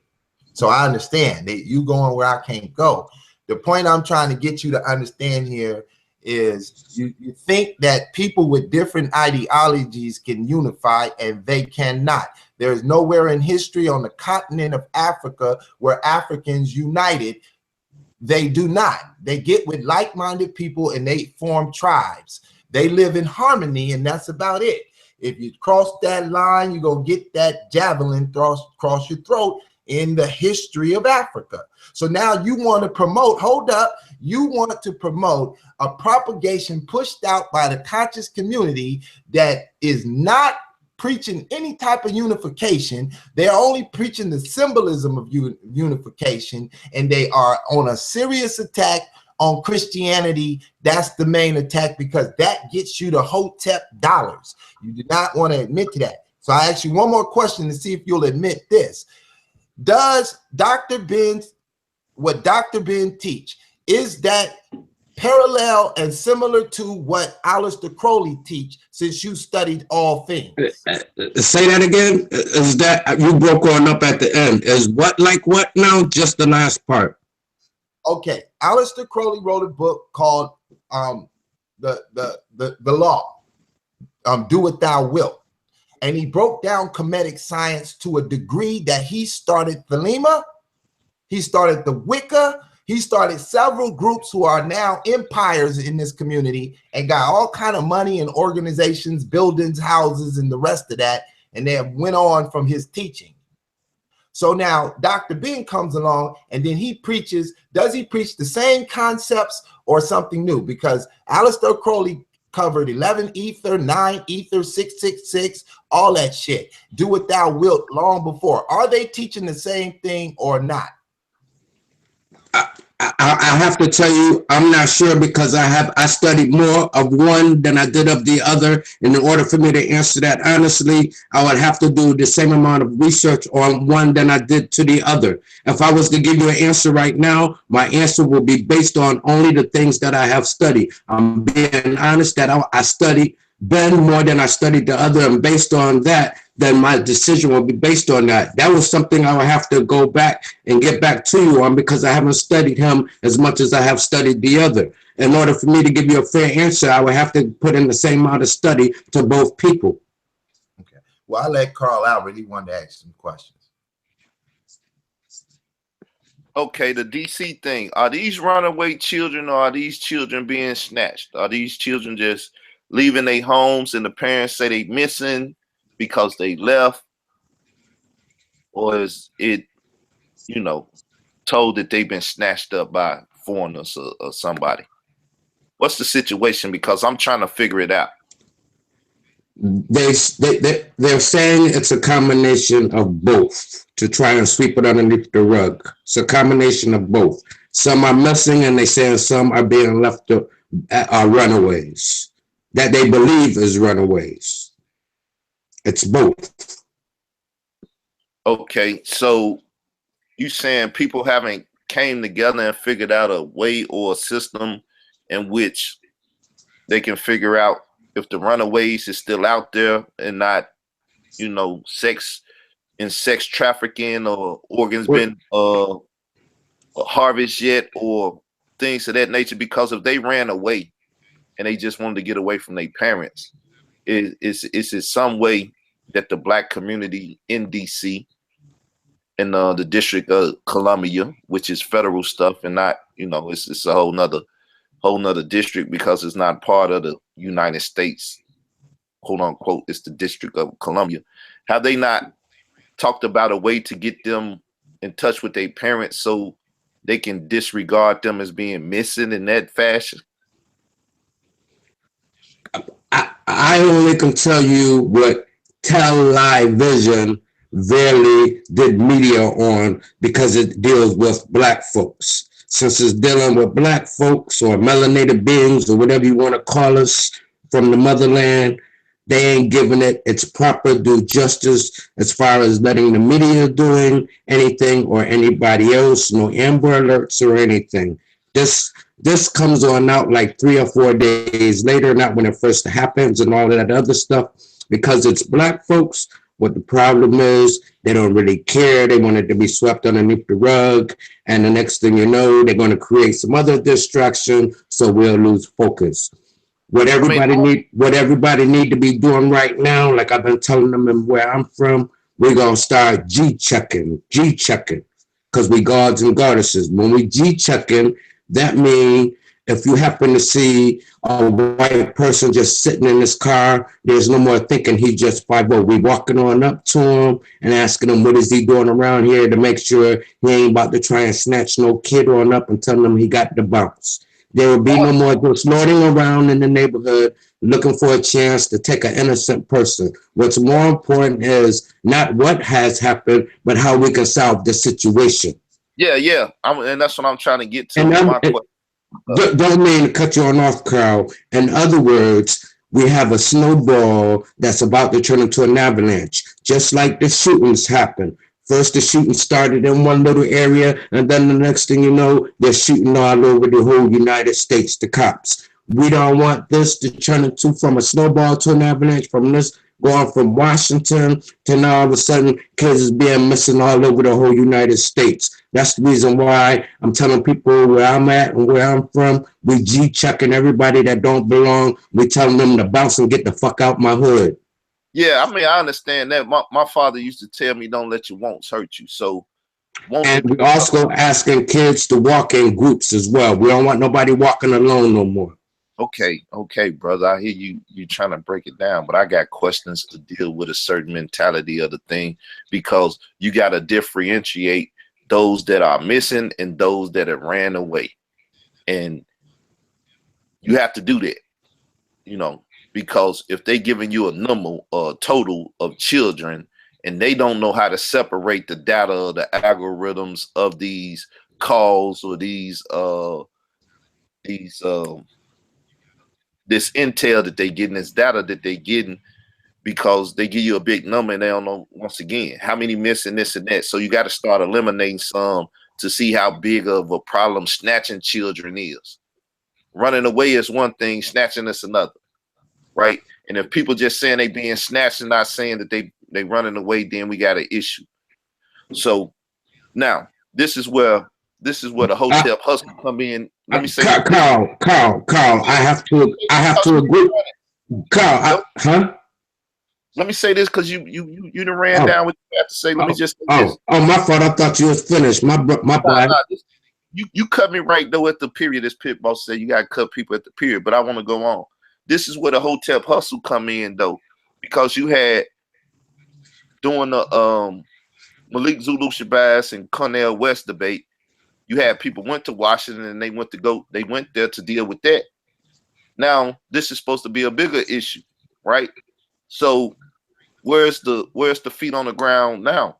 Where's the people up in that DC area that can travel, because we know they can do it, travel down there and get the news from the people about what's going on? And so they can really tell the people on YouTube what's going on. You had a bunch of outlets that went down to that event. Somebody need to host the event and get people in DC out to speak on that. Now, this is where the powers that claim they are to be need to come out and do something. That shit in Atlanta, which probably was good. Let me just say this, which probably was good, needed to be in DC. Carl, there you go, just singling out one group again. What about the feminists? The feminists, they was against Trump. They was against, what's that movie with Nat Turner? I forgot the name of it. They came around for that bullshit as well. They came protesting for all that bullshit. Where's all of these feminists? I can go on and on about where people is at right now. Right now, we need to concentrate on what we can do in our community so that it don't escalate. And once again, it turn from a snowball to an avalanche. I'm not arguing with you where these people is at, but I'm not just focusing on where red, black, and green at, or where Hotep is at. I'm wondering where everybody at in the whole United States of America at.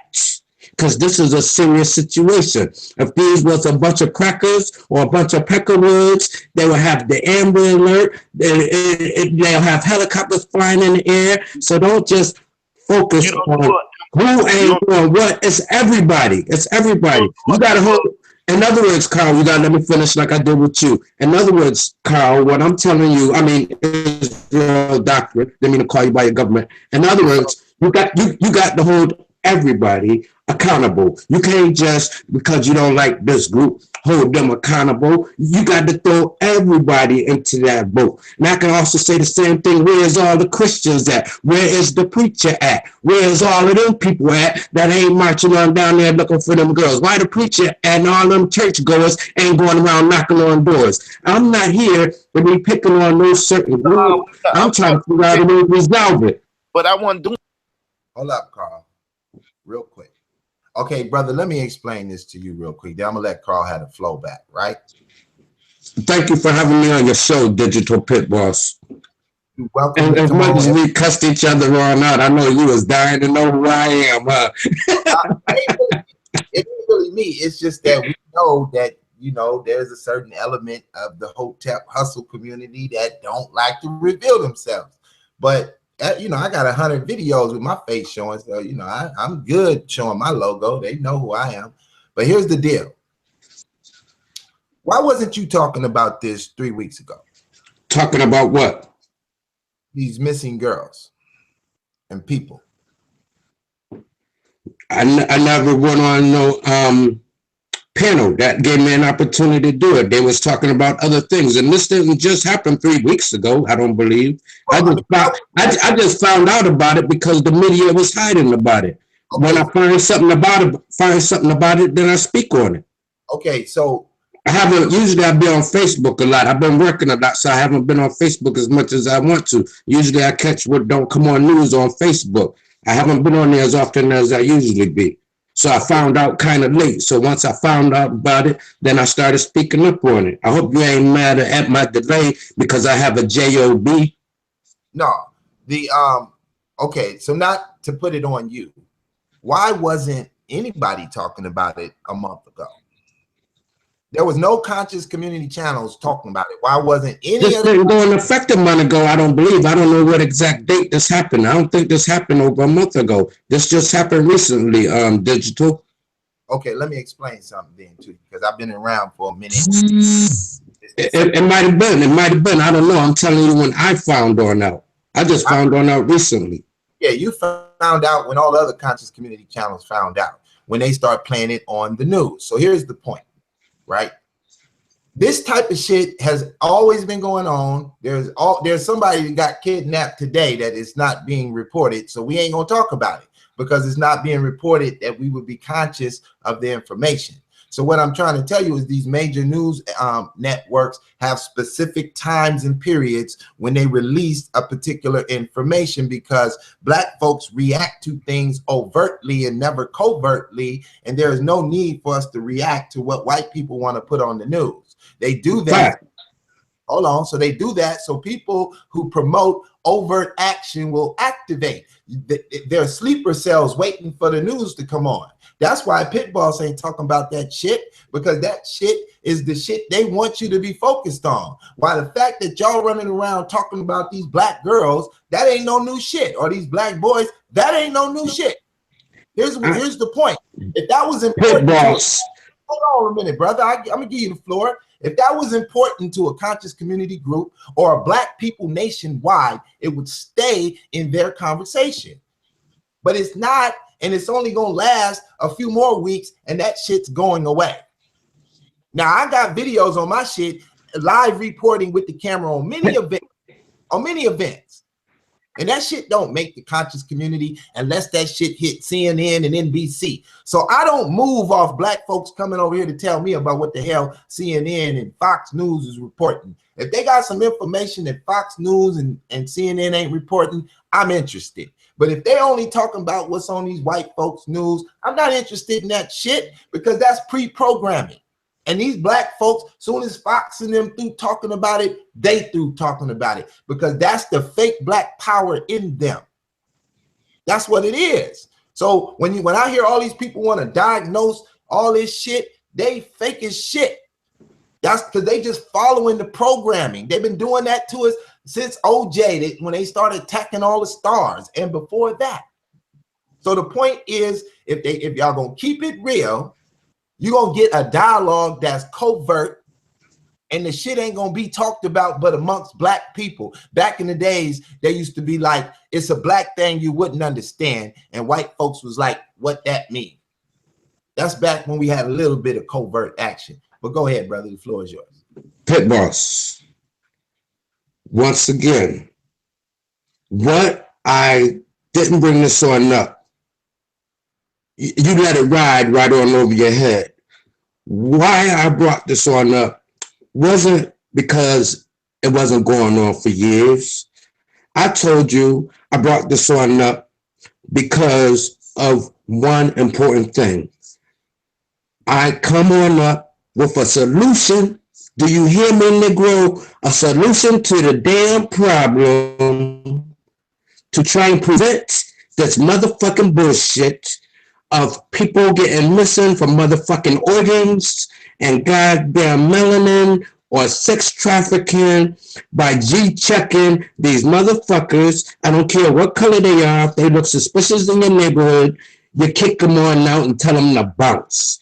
I'm not here to be talking about something that's been going on for years. I was telling you what I do in my hood to help solve the solution. And if other people is listening to this, they can start G-checking people in their neighborhood, so that'll be one less person that don't get fucking taken on off the planet and either getting taken away for some white person to live for some motherfucking sex organs or for them to go and be in some sex trafficking. You missed my whole point. If we right on over your head, we talking about solution, not the problem, because we already know the motherfucking problem. And Sarah Aha came on your panel just to tell you about what I had came on up with for a solution that I'm doing in my hood. Now you done took it to this and that ain't got nothing to do with solving the problem that we already know exists.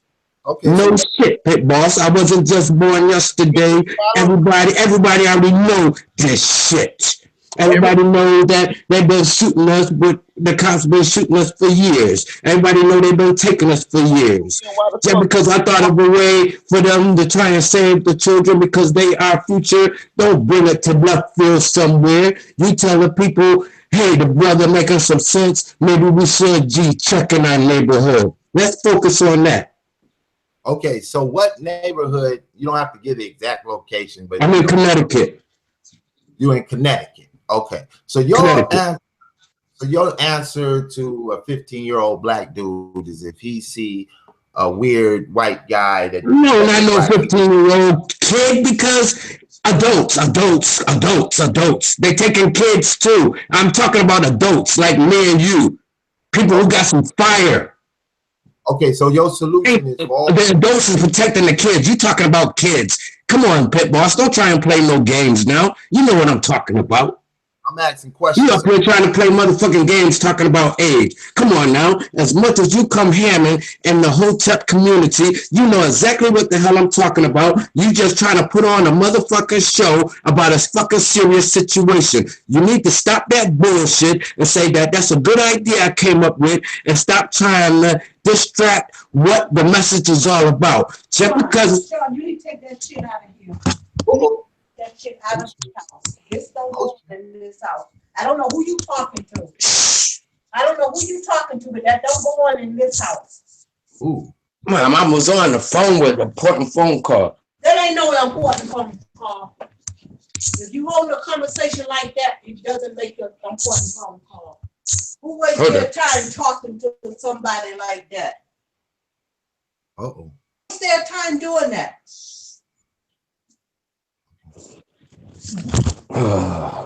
Who wastes their time doing that? Talking out loud and cursing here and all in the window and stuff. Who cares? I care because I live here. This is not a ghetto. This is not a ghetto.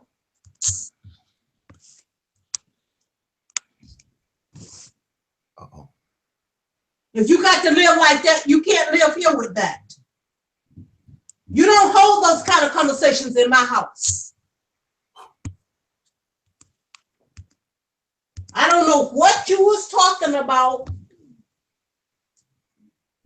but it wasn't about no job. It was.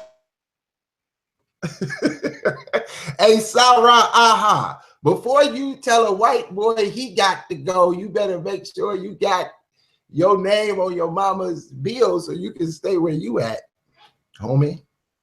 Damn, you got done worse than jabbing bullets on Tommy Sotomayor, goddamn. That shit about to be all over the couches community, homie. You got a real mama, though. I ain't gonna give a damn. She let your ass stay there and she checked your motherfucking ass. You should take notes. Sarah, you need to take notes, homie. Goddamn, mamas put that G on you. You ain't gonna be having them goddamn kind of discussions talking that shit.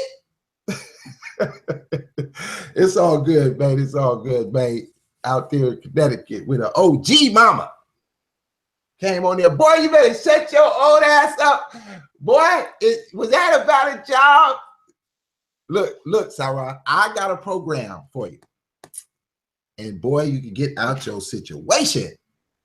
Because you Hotep hustlers, y'all niggas need this credit. You need to get your credit right. All right, Black Ink, you up next, man.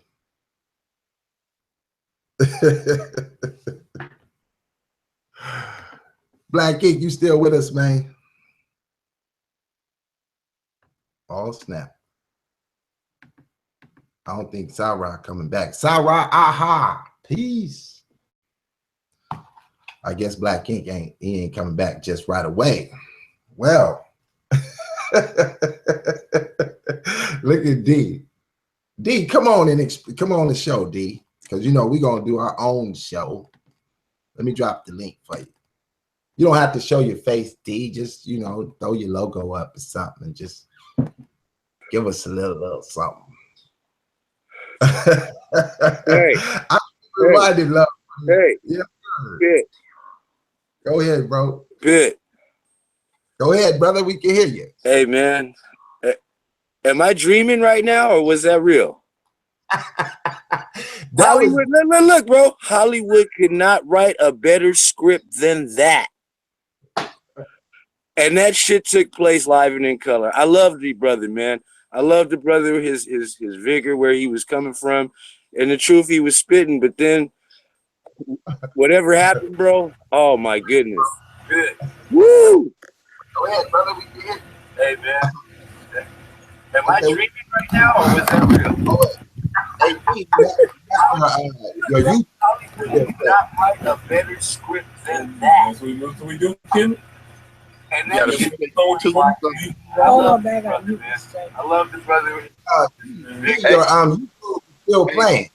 Hey, Pit Boss, you got to make this private, man. Don't let that brother get the in right there. Man, that was better than jabbing bullets and Tommy Sotomayor. Hey, I was getting ready to walk out the door, and I went to listen to it because I'm like, this shit getting crazy, man. I got to go. I'm going to go to the store. Then I heard that. I had to turn around. Yeah, that's one of them OG Christian mamas. Oh, man. Damn. That's one of them real ones right there. Boy, you ain't gonna bring that demon. You ain't gonna bring that demon up in your house. Go ahead, D. Let's give D the floor if she can unmute your mic. I'll be right back, Black Ink. But you know, we got to get that feminine power energy in the room to balance this shit out. Man, this video might get 1,000 views. I might just go and break out of it.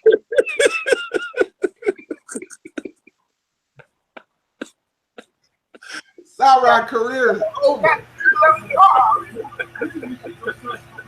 don't feel like no job. Hey, D, you got to go to your YouTube page and cancel the volume over there. You know, wherever you was watching the show. Man, this video might get 1,000 views. I might just go and break out of it. Damn. Ma said, don't sound like no job you talking about. Oh my God. Okay, D, do you fix your volume over there? Your video? You got to go, just click back on your YouTube page. I guess you're on your computer or something, and just slide the slider, you know, the silence, and then you can. Hey, Pit. All right, I'm back. Okay, she got it. All right. So what you think about that? Go ahead, D. The floor is yours, and then I'll turn it back over to Black Ink. It was absolutely hilarious at the moment where I absolutely could not take him anymore. Neither could his mother. Don't sound like no job. I mean, Mama kept it real, but you know, hey, you know, I hope the brother do well and get something going in his community. You know, I just want to tell brother what the STEM program is all about. You know, I can help him out with the job thing. So D, we spoke in a previous video in the chat room, and I wanted to, you know, kind of bring you on. So, you know, what would you like the conversation of the show? What would be interesting to you? Could you repeat that? You know, the other day I had mentioned to you, hey, you need to come do a show with me. So I just want to kind of set something up, and then, you know, we could put it together later and to bring you back on. And, you know, I ain't had someone new for the channel in a little while. I just want to bring somebody on and let them go in on it. What can you tell us a little something about a good topic that you would like to speak on, or that we should be speaking? I got two topics. I am a big virgin birth fanatic. Like I do all the research behind that, and I believe in the virgin birth. And then with the Hotep community, how this stuff actually spills into the real community and creates real life beefs among people. Oh, you about to get some Hoteppers off. They really gonna feel like that's some fallacy, because they believe that the black woman is God and she don't need no man to come to the planet. But that's what's up. I'm happy that you came on and you know, present a little different vibe on here.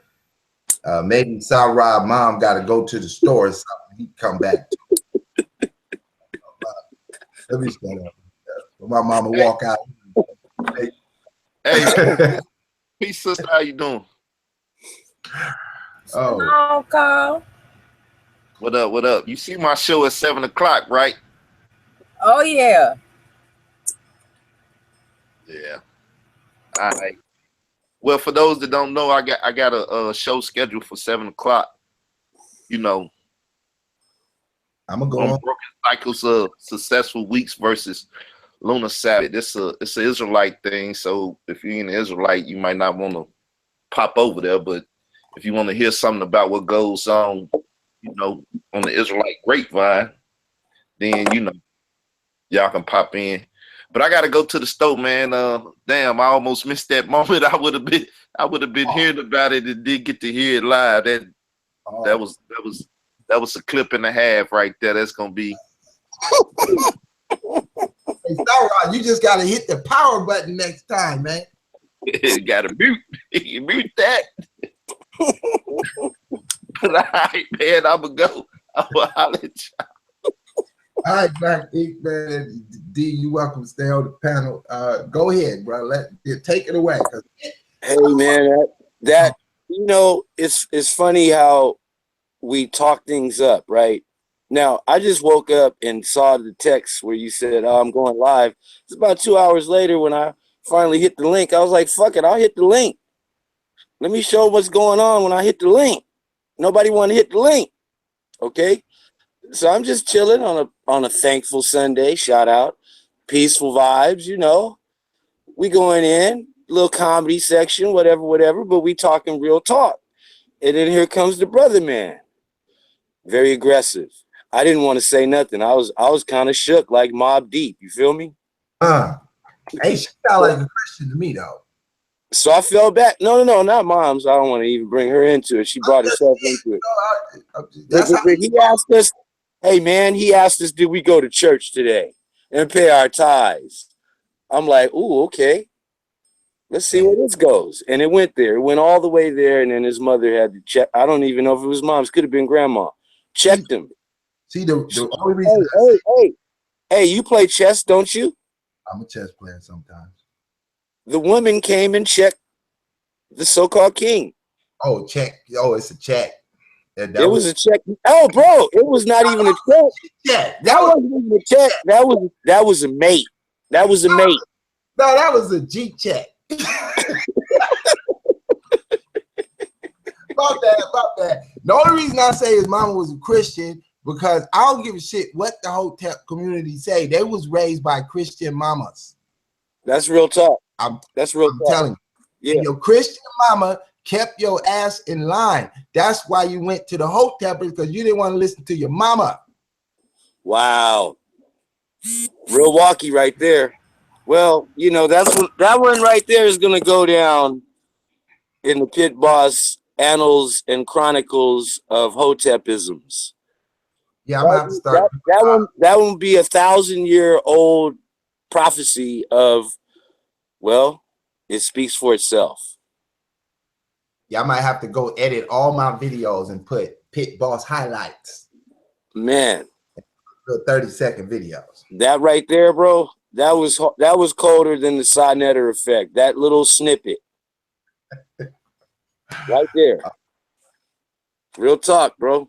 But anyway, what were we talking about before we were so rudely interrupted? Well, economics. Economics. You know, I'm an older cat, so I'm not about to go G-check nobody. I will ask them, hey, what are you doing around here? If they look suspicious and what have you. However, a G-check might land a cat in jail check. You feel me? And that ain't about no job. Now, I would go read the book of Job just to, you know, really figure or try to nigger it out at whatever, what have you. But now I'm done joking and making comedy and light humor of it. But man, that was hilarious. I agree with you. Anybody else take the floor now, because I don't want to say no more.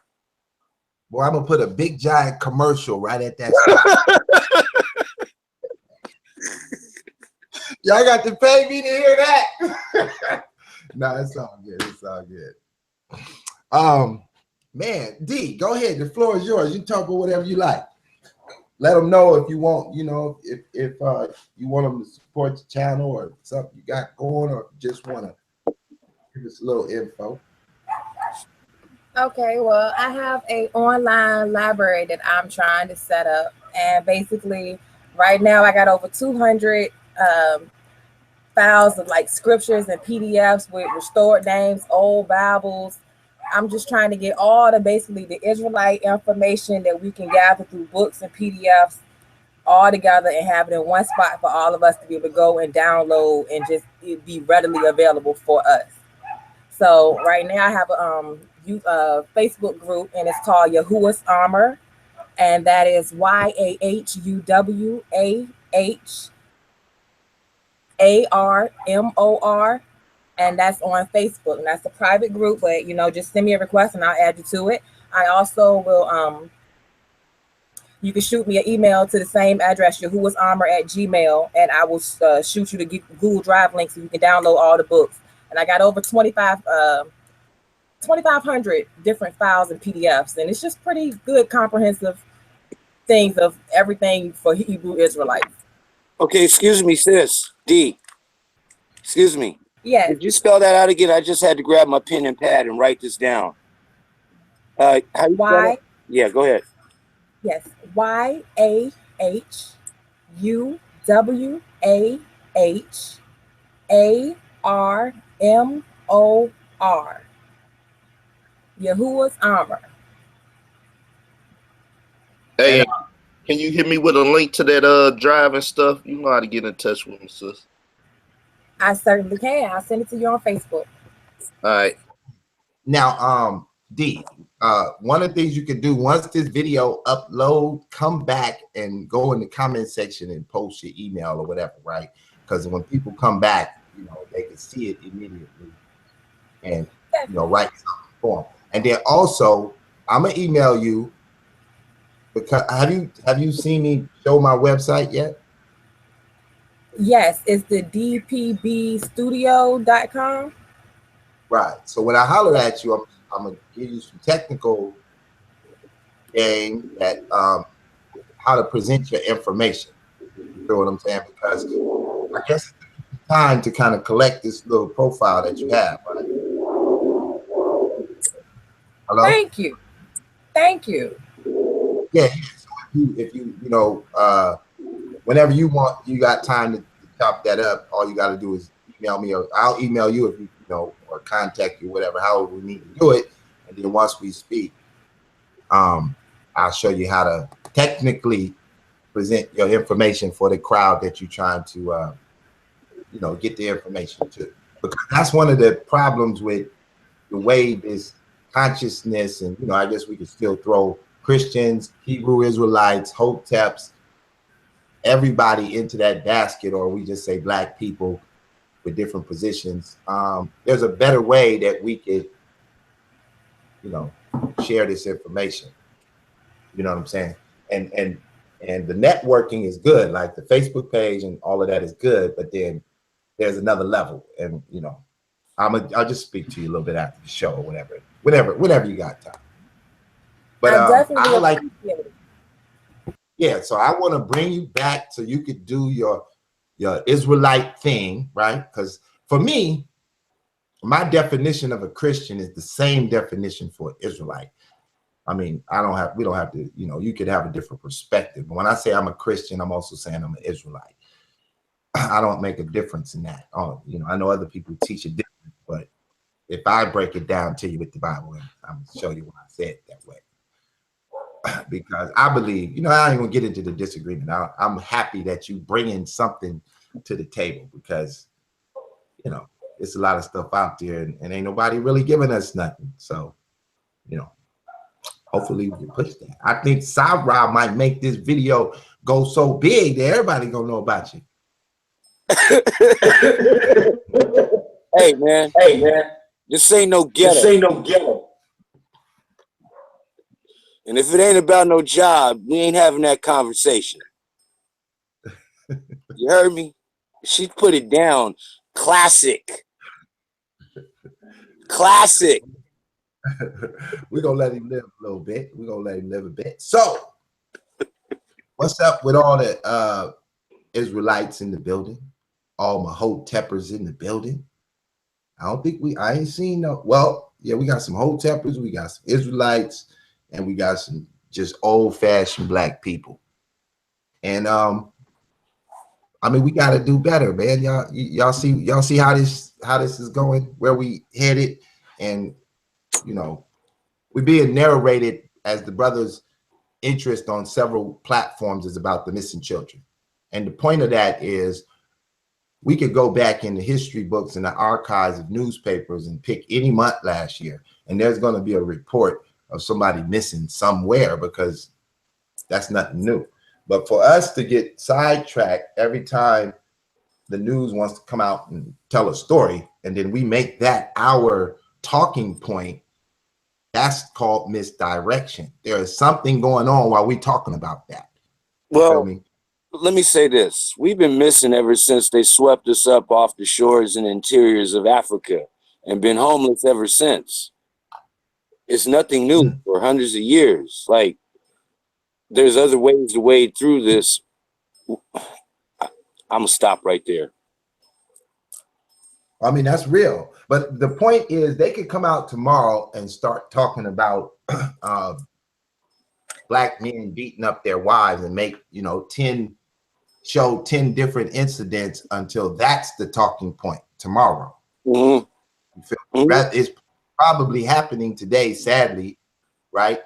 But when they start showing it on those networks, their broadcast is so big, we make it our talking point, and we're so emotionally charged by the disrespect and abuse we've been going through that we get misdirected, and we start letting them lead our talking points.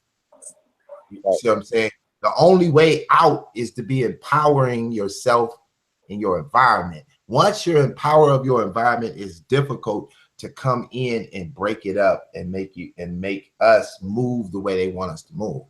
You know what I mean? I tried to bring a little model citizen ideology in there, but it's difficult to bring this info because everybody is stuck in a paradigm. I remember somebody going, I think it was Yasavelle, went in on Polite or someone in them and said, y'all stuck in Kemet, because they have been stuck there talking about that information so long that it's repetitive year after year. And sadly, I have to say to the Israelites that they kind of stay stuck in a certain paradigm year after year, that when you say, okay, you're telling the truth, but what we gonna do now as far as building our community up? When are we going to get to that? Because currently they are pushing the STEM, and they're sending out millions of dollars to people who are applying for this money so that they can educate their community. And we are not focusing on the STEM. Too far, many of us is going off in a different direction, and you cannot build without the STEM. I don't care if it's an Israelite nation, a Hotep nation, an atheist nation, you're going to need that STEM. And this is why I made it my forward message. I came in here with preterism. I came in here talking Bible. I got plenty of shows over there with William Bell going hard. And then I came in also with the Booker T. Washington STEM program. And then I started to educate about David Walker. Wasn't nobody talking about him. Paul Coffey. Wasn't nobody talking about him. I can get into the ways that the Bible strengthened us in Savannah, Georgia, with the Black African Methodist Church. We can get into that. all these people develop what you call in the Hebrew Israelite, develop what you call in the Christian, and develop what you call in the Hoteper. This is their history. Regardless of what they're looking at today, this is their history. And without your own history, not your history when you were sitting on the other side of the ocean, getting ready to get on a slave ship, that history is gone. The history that you can rely on is the one you made right here in America, that you can actually go find and understand. And that's the history that molded the modern world. That's the history that set the pace for China, India, Russia, Ireland, all of them. Poland was broke as shit when we was rocking Tuskegee. Booker T went to Poland. He said this is the worstest people on the planet. So for his travels, this is 1903. And now we have allowed ideologies to take us away from our fundamental understanding of building a civilization. In the midst of this oppressive situation, in the midst of being dominated by another group because we lack resources. Yet we're the producer of all the resources they're selling. And the only reason why we let them do it is because the brother that mom came and G-checked him don't got a job. But if you deal with Pit Boss, you don't need to go look for a job. All you got to do is learn how to monetize what you're doing right now. They don't want it. That's the sad part. They don't want it. They don't want to learn how to do for self. They just want to talk about it. That's what Booker T taught, how to do for self. Starting with getting in the garden, creating, making your own, producing your own food, your own crops, making your own bricks from the bootstraps, like building your own kiln and literally learning how to make bricks. It's intensive labor, but it's a master craft. I'm just adding on, Pit Boss. Go ahead with it. No, that's real. You just showed us your garden. You showed us cabbage, peppers, like, a lot of people, we would all like, some of us just don't live in a capacity where we can have such a big garden. Maybe we can have a few little mints and stuff in the windowsill, due to some of us got lifestyles and we just don't got time. But it's good that somebody is still pushing and keeping on, because that is the fundamentals.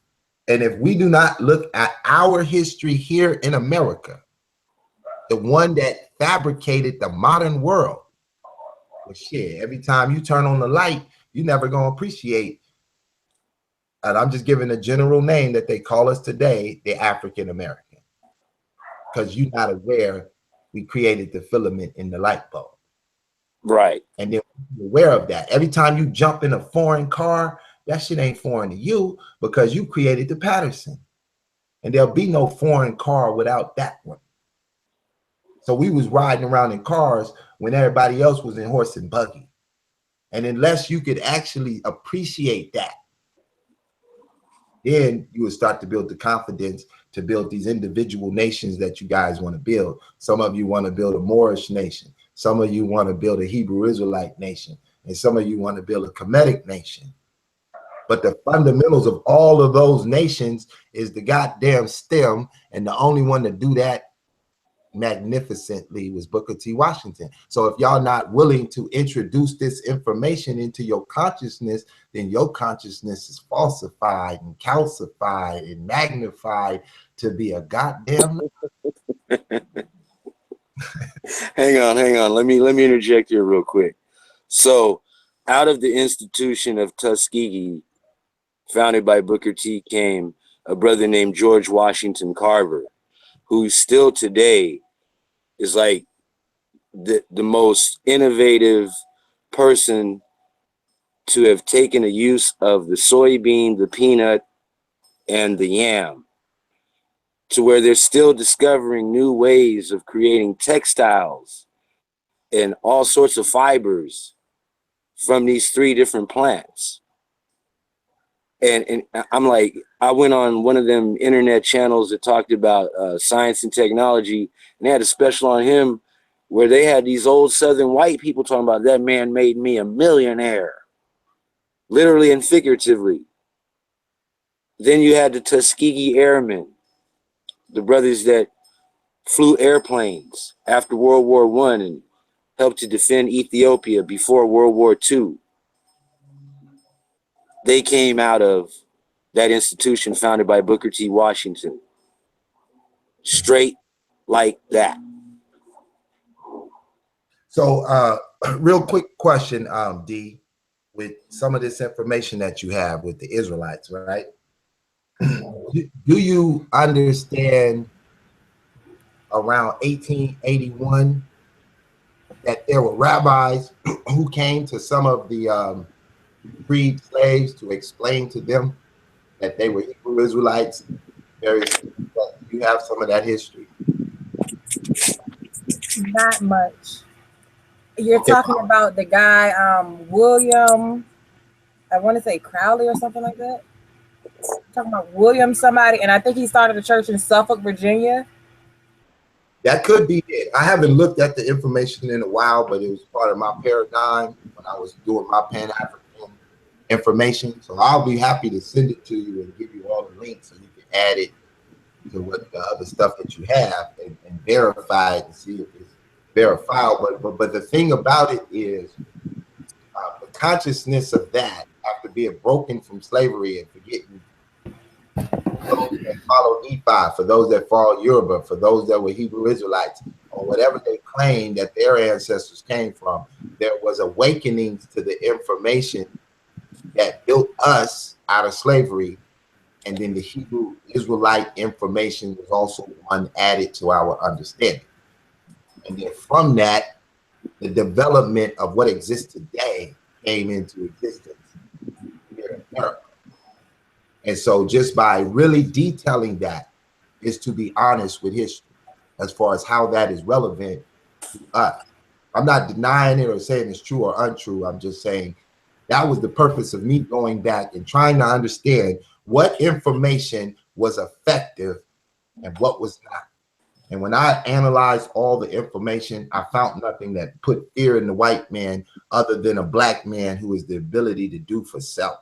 That put the fear of God in the white man, and he made sure he would stop that act.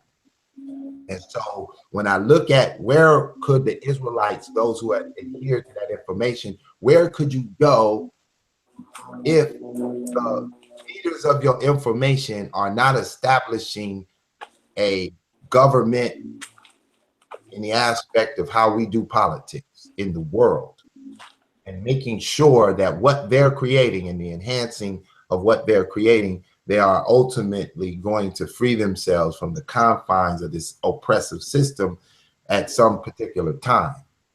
You see what I'm saying? Because when we was trying to do it 100 years ago, Booker T. Washington was the so-called black president on the low, not official, but to the world, that was the most dynamic and most powerful as black man to lay a game down, hands down. There was no one better, and there still hasn't been anyone to do what he has done during what he did during his lifetime. And so for all of these other groups that are spawning, the realization of empowerment within their own community. Like, see, I have a whole video on the 501c3.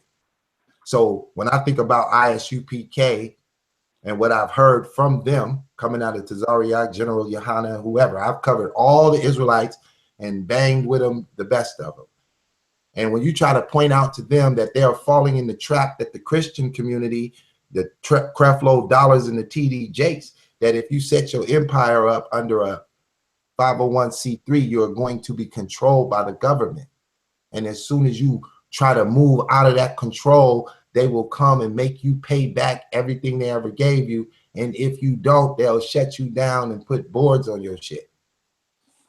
And that's the history of a 501c3 created after, you know, the JFK era, and coming into the future, they would take control of our churches, no matter what form that you try to do it. So also the Hotepers with the Kemetic Reconstruction in the 1980s, they also set theirs up in 501c3s so that they could be a tax benefit. Some people try to say, well, you know, why not take advantage of that? Well, the reason is because you're following God, and when you're following God, God must be the head of it. And if you're part of the 501c3, you remove God as the head of who's leading the church. This is why the Christian church today has to accept the gay perspective into their system, because they receive tax benefit from the government, and the government could force them to do that to remain a 501c3. So in the aspect of teaching, the ultimate experience is that you build a do for self policy, whatever you're going to choose to do. Even if it's 100 years from now before that opportunity presents itself to be there, there's still some preparation. If not, the conscious community is going to bang heads forever, and we're going to always be a confused group of people in the American paradigm. We'll never get it together. See, the other countries, they can, like the Asians or the Hispanics, they already have governments outside of America that they can go and become a part of.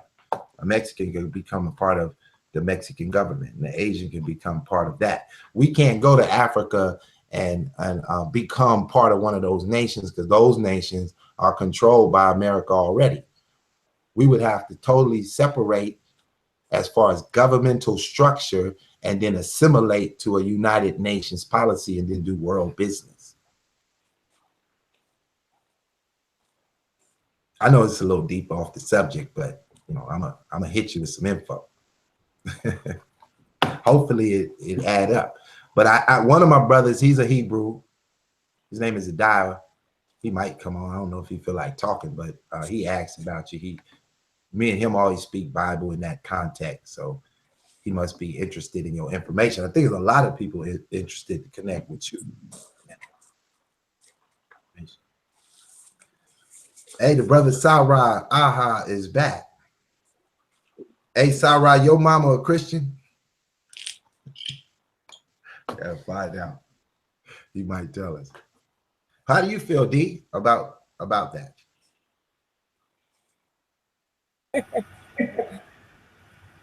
How do I feel about what? About what you just said? Yeah, like the way that the Israelite groups are building.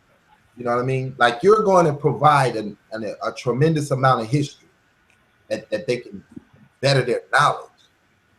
But then, like, how do we compete against the surrounding Asian who's selling you fried chicken? How do you take the knowledge you have to explain to that group that you have to take economic control in while you adjust your spirit and get your spirit back in line with God from the perspective, that the Hebrew Israelites or the Israelites would teach it? Well, as the scriptures would say, if you focus on Yahuwah, then all the riches of the world will be afforded to you. So it's all about following the law, statutes, and commandments. And I feel like a big part of our problem and the conscious community's problem and in a whole, and why we can't get anywhere, is because we do not have a uniform code of conduct. We can't agree about how we should be conducting ourselves on any level, be it morally, economically, and even further. And it just makes things that much harder when there's no uniform code of conduct for us to advance. I agree to that. Now, have you assimilated to a group of like-minded people, with what your perspective? Like, are you part of a group that have a similar mindset as you? No, I'm not affiliated with any type of groups. I do have a few people online that I fellowship with from time to time, and that's just it. And we all do our own thing and try to, reach out to people in the community and warn our families, and gather awareness that way. But I'm not affiliated with any particular groups. Okay, well, that's cool. So when we do speak, and I kind of give you the picture of how you could build a community around your information. and you can slowly add in the like-minded people, because you know what I profess is like-minded people build the best together. And when you bring in somebody who just can't understand it, want to sit there and argue about your perspective to the point that nothing gets done, you know, it starts to turn and just going in circles. So that's what I'm doing. Like on my page, like on my site, if you go there and I read the calculated risk takers, it's about moving towards business, social, and personal growth. And then with that, only people who are going to be over there is people who care to be on that level of growing. You feel me? And I don't take spirituality or religion or however people want to label that out of the equation. You feel me? So you know, I just want to help you organize that from a digital perspective, because that's what a lot of people seem to be missing. And you know, if you feel it useful for yourself, then we'll move forward. And look, Sarah said his mama was a preacher down south.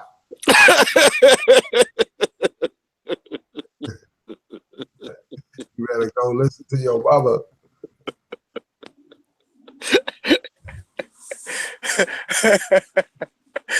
Why you keep bringing that up? Is he in the chat? Is he in the chat room? I asked him in the chat, so he just wanted to let us know that you unblocked him. Yeah, I unblocked him.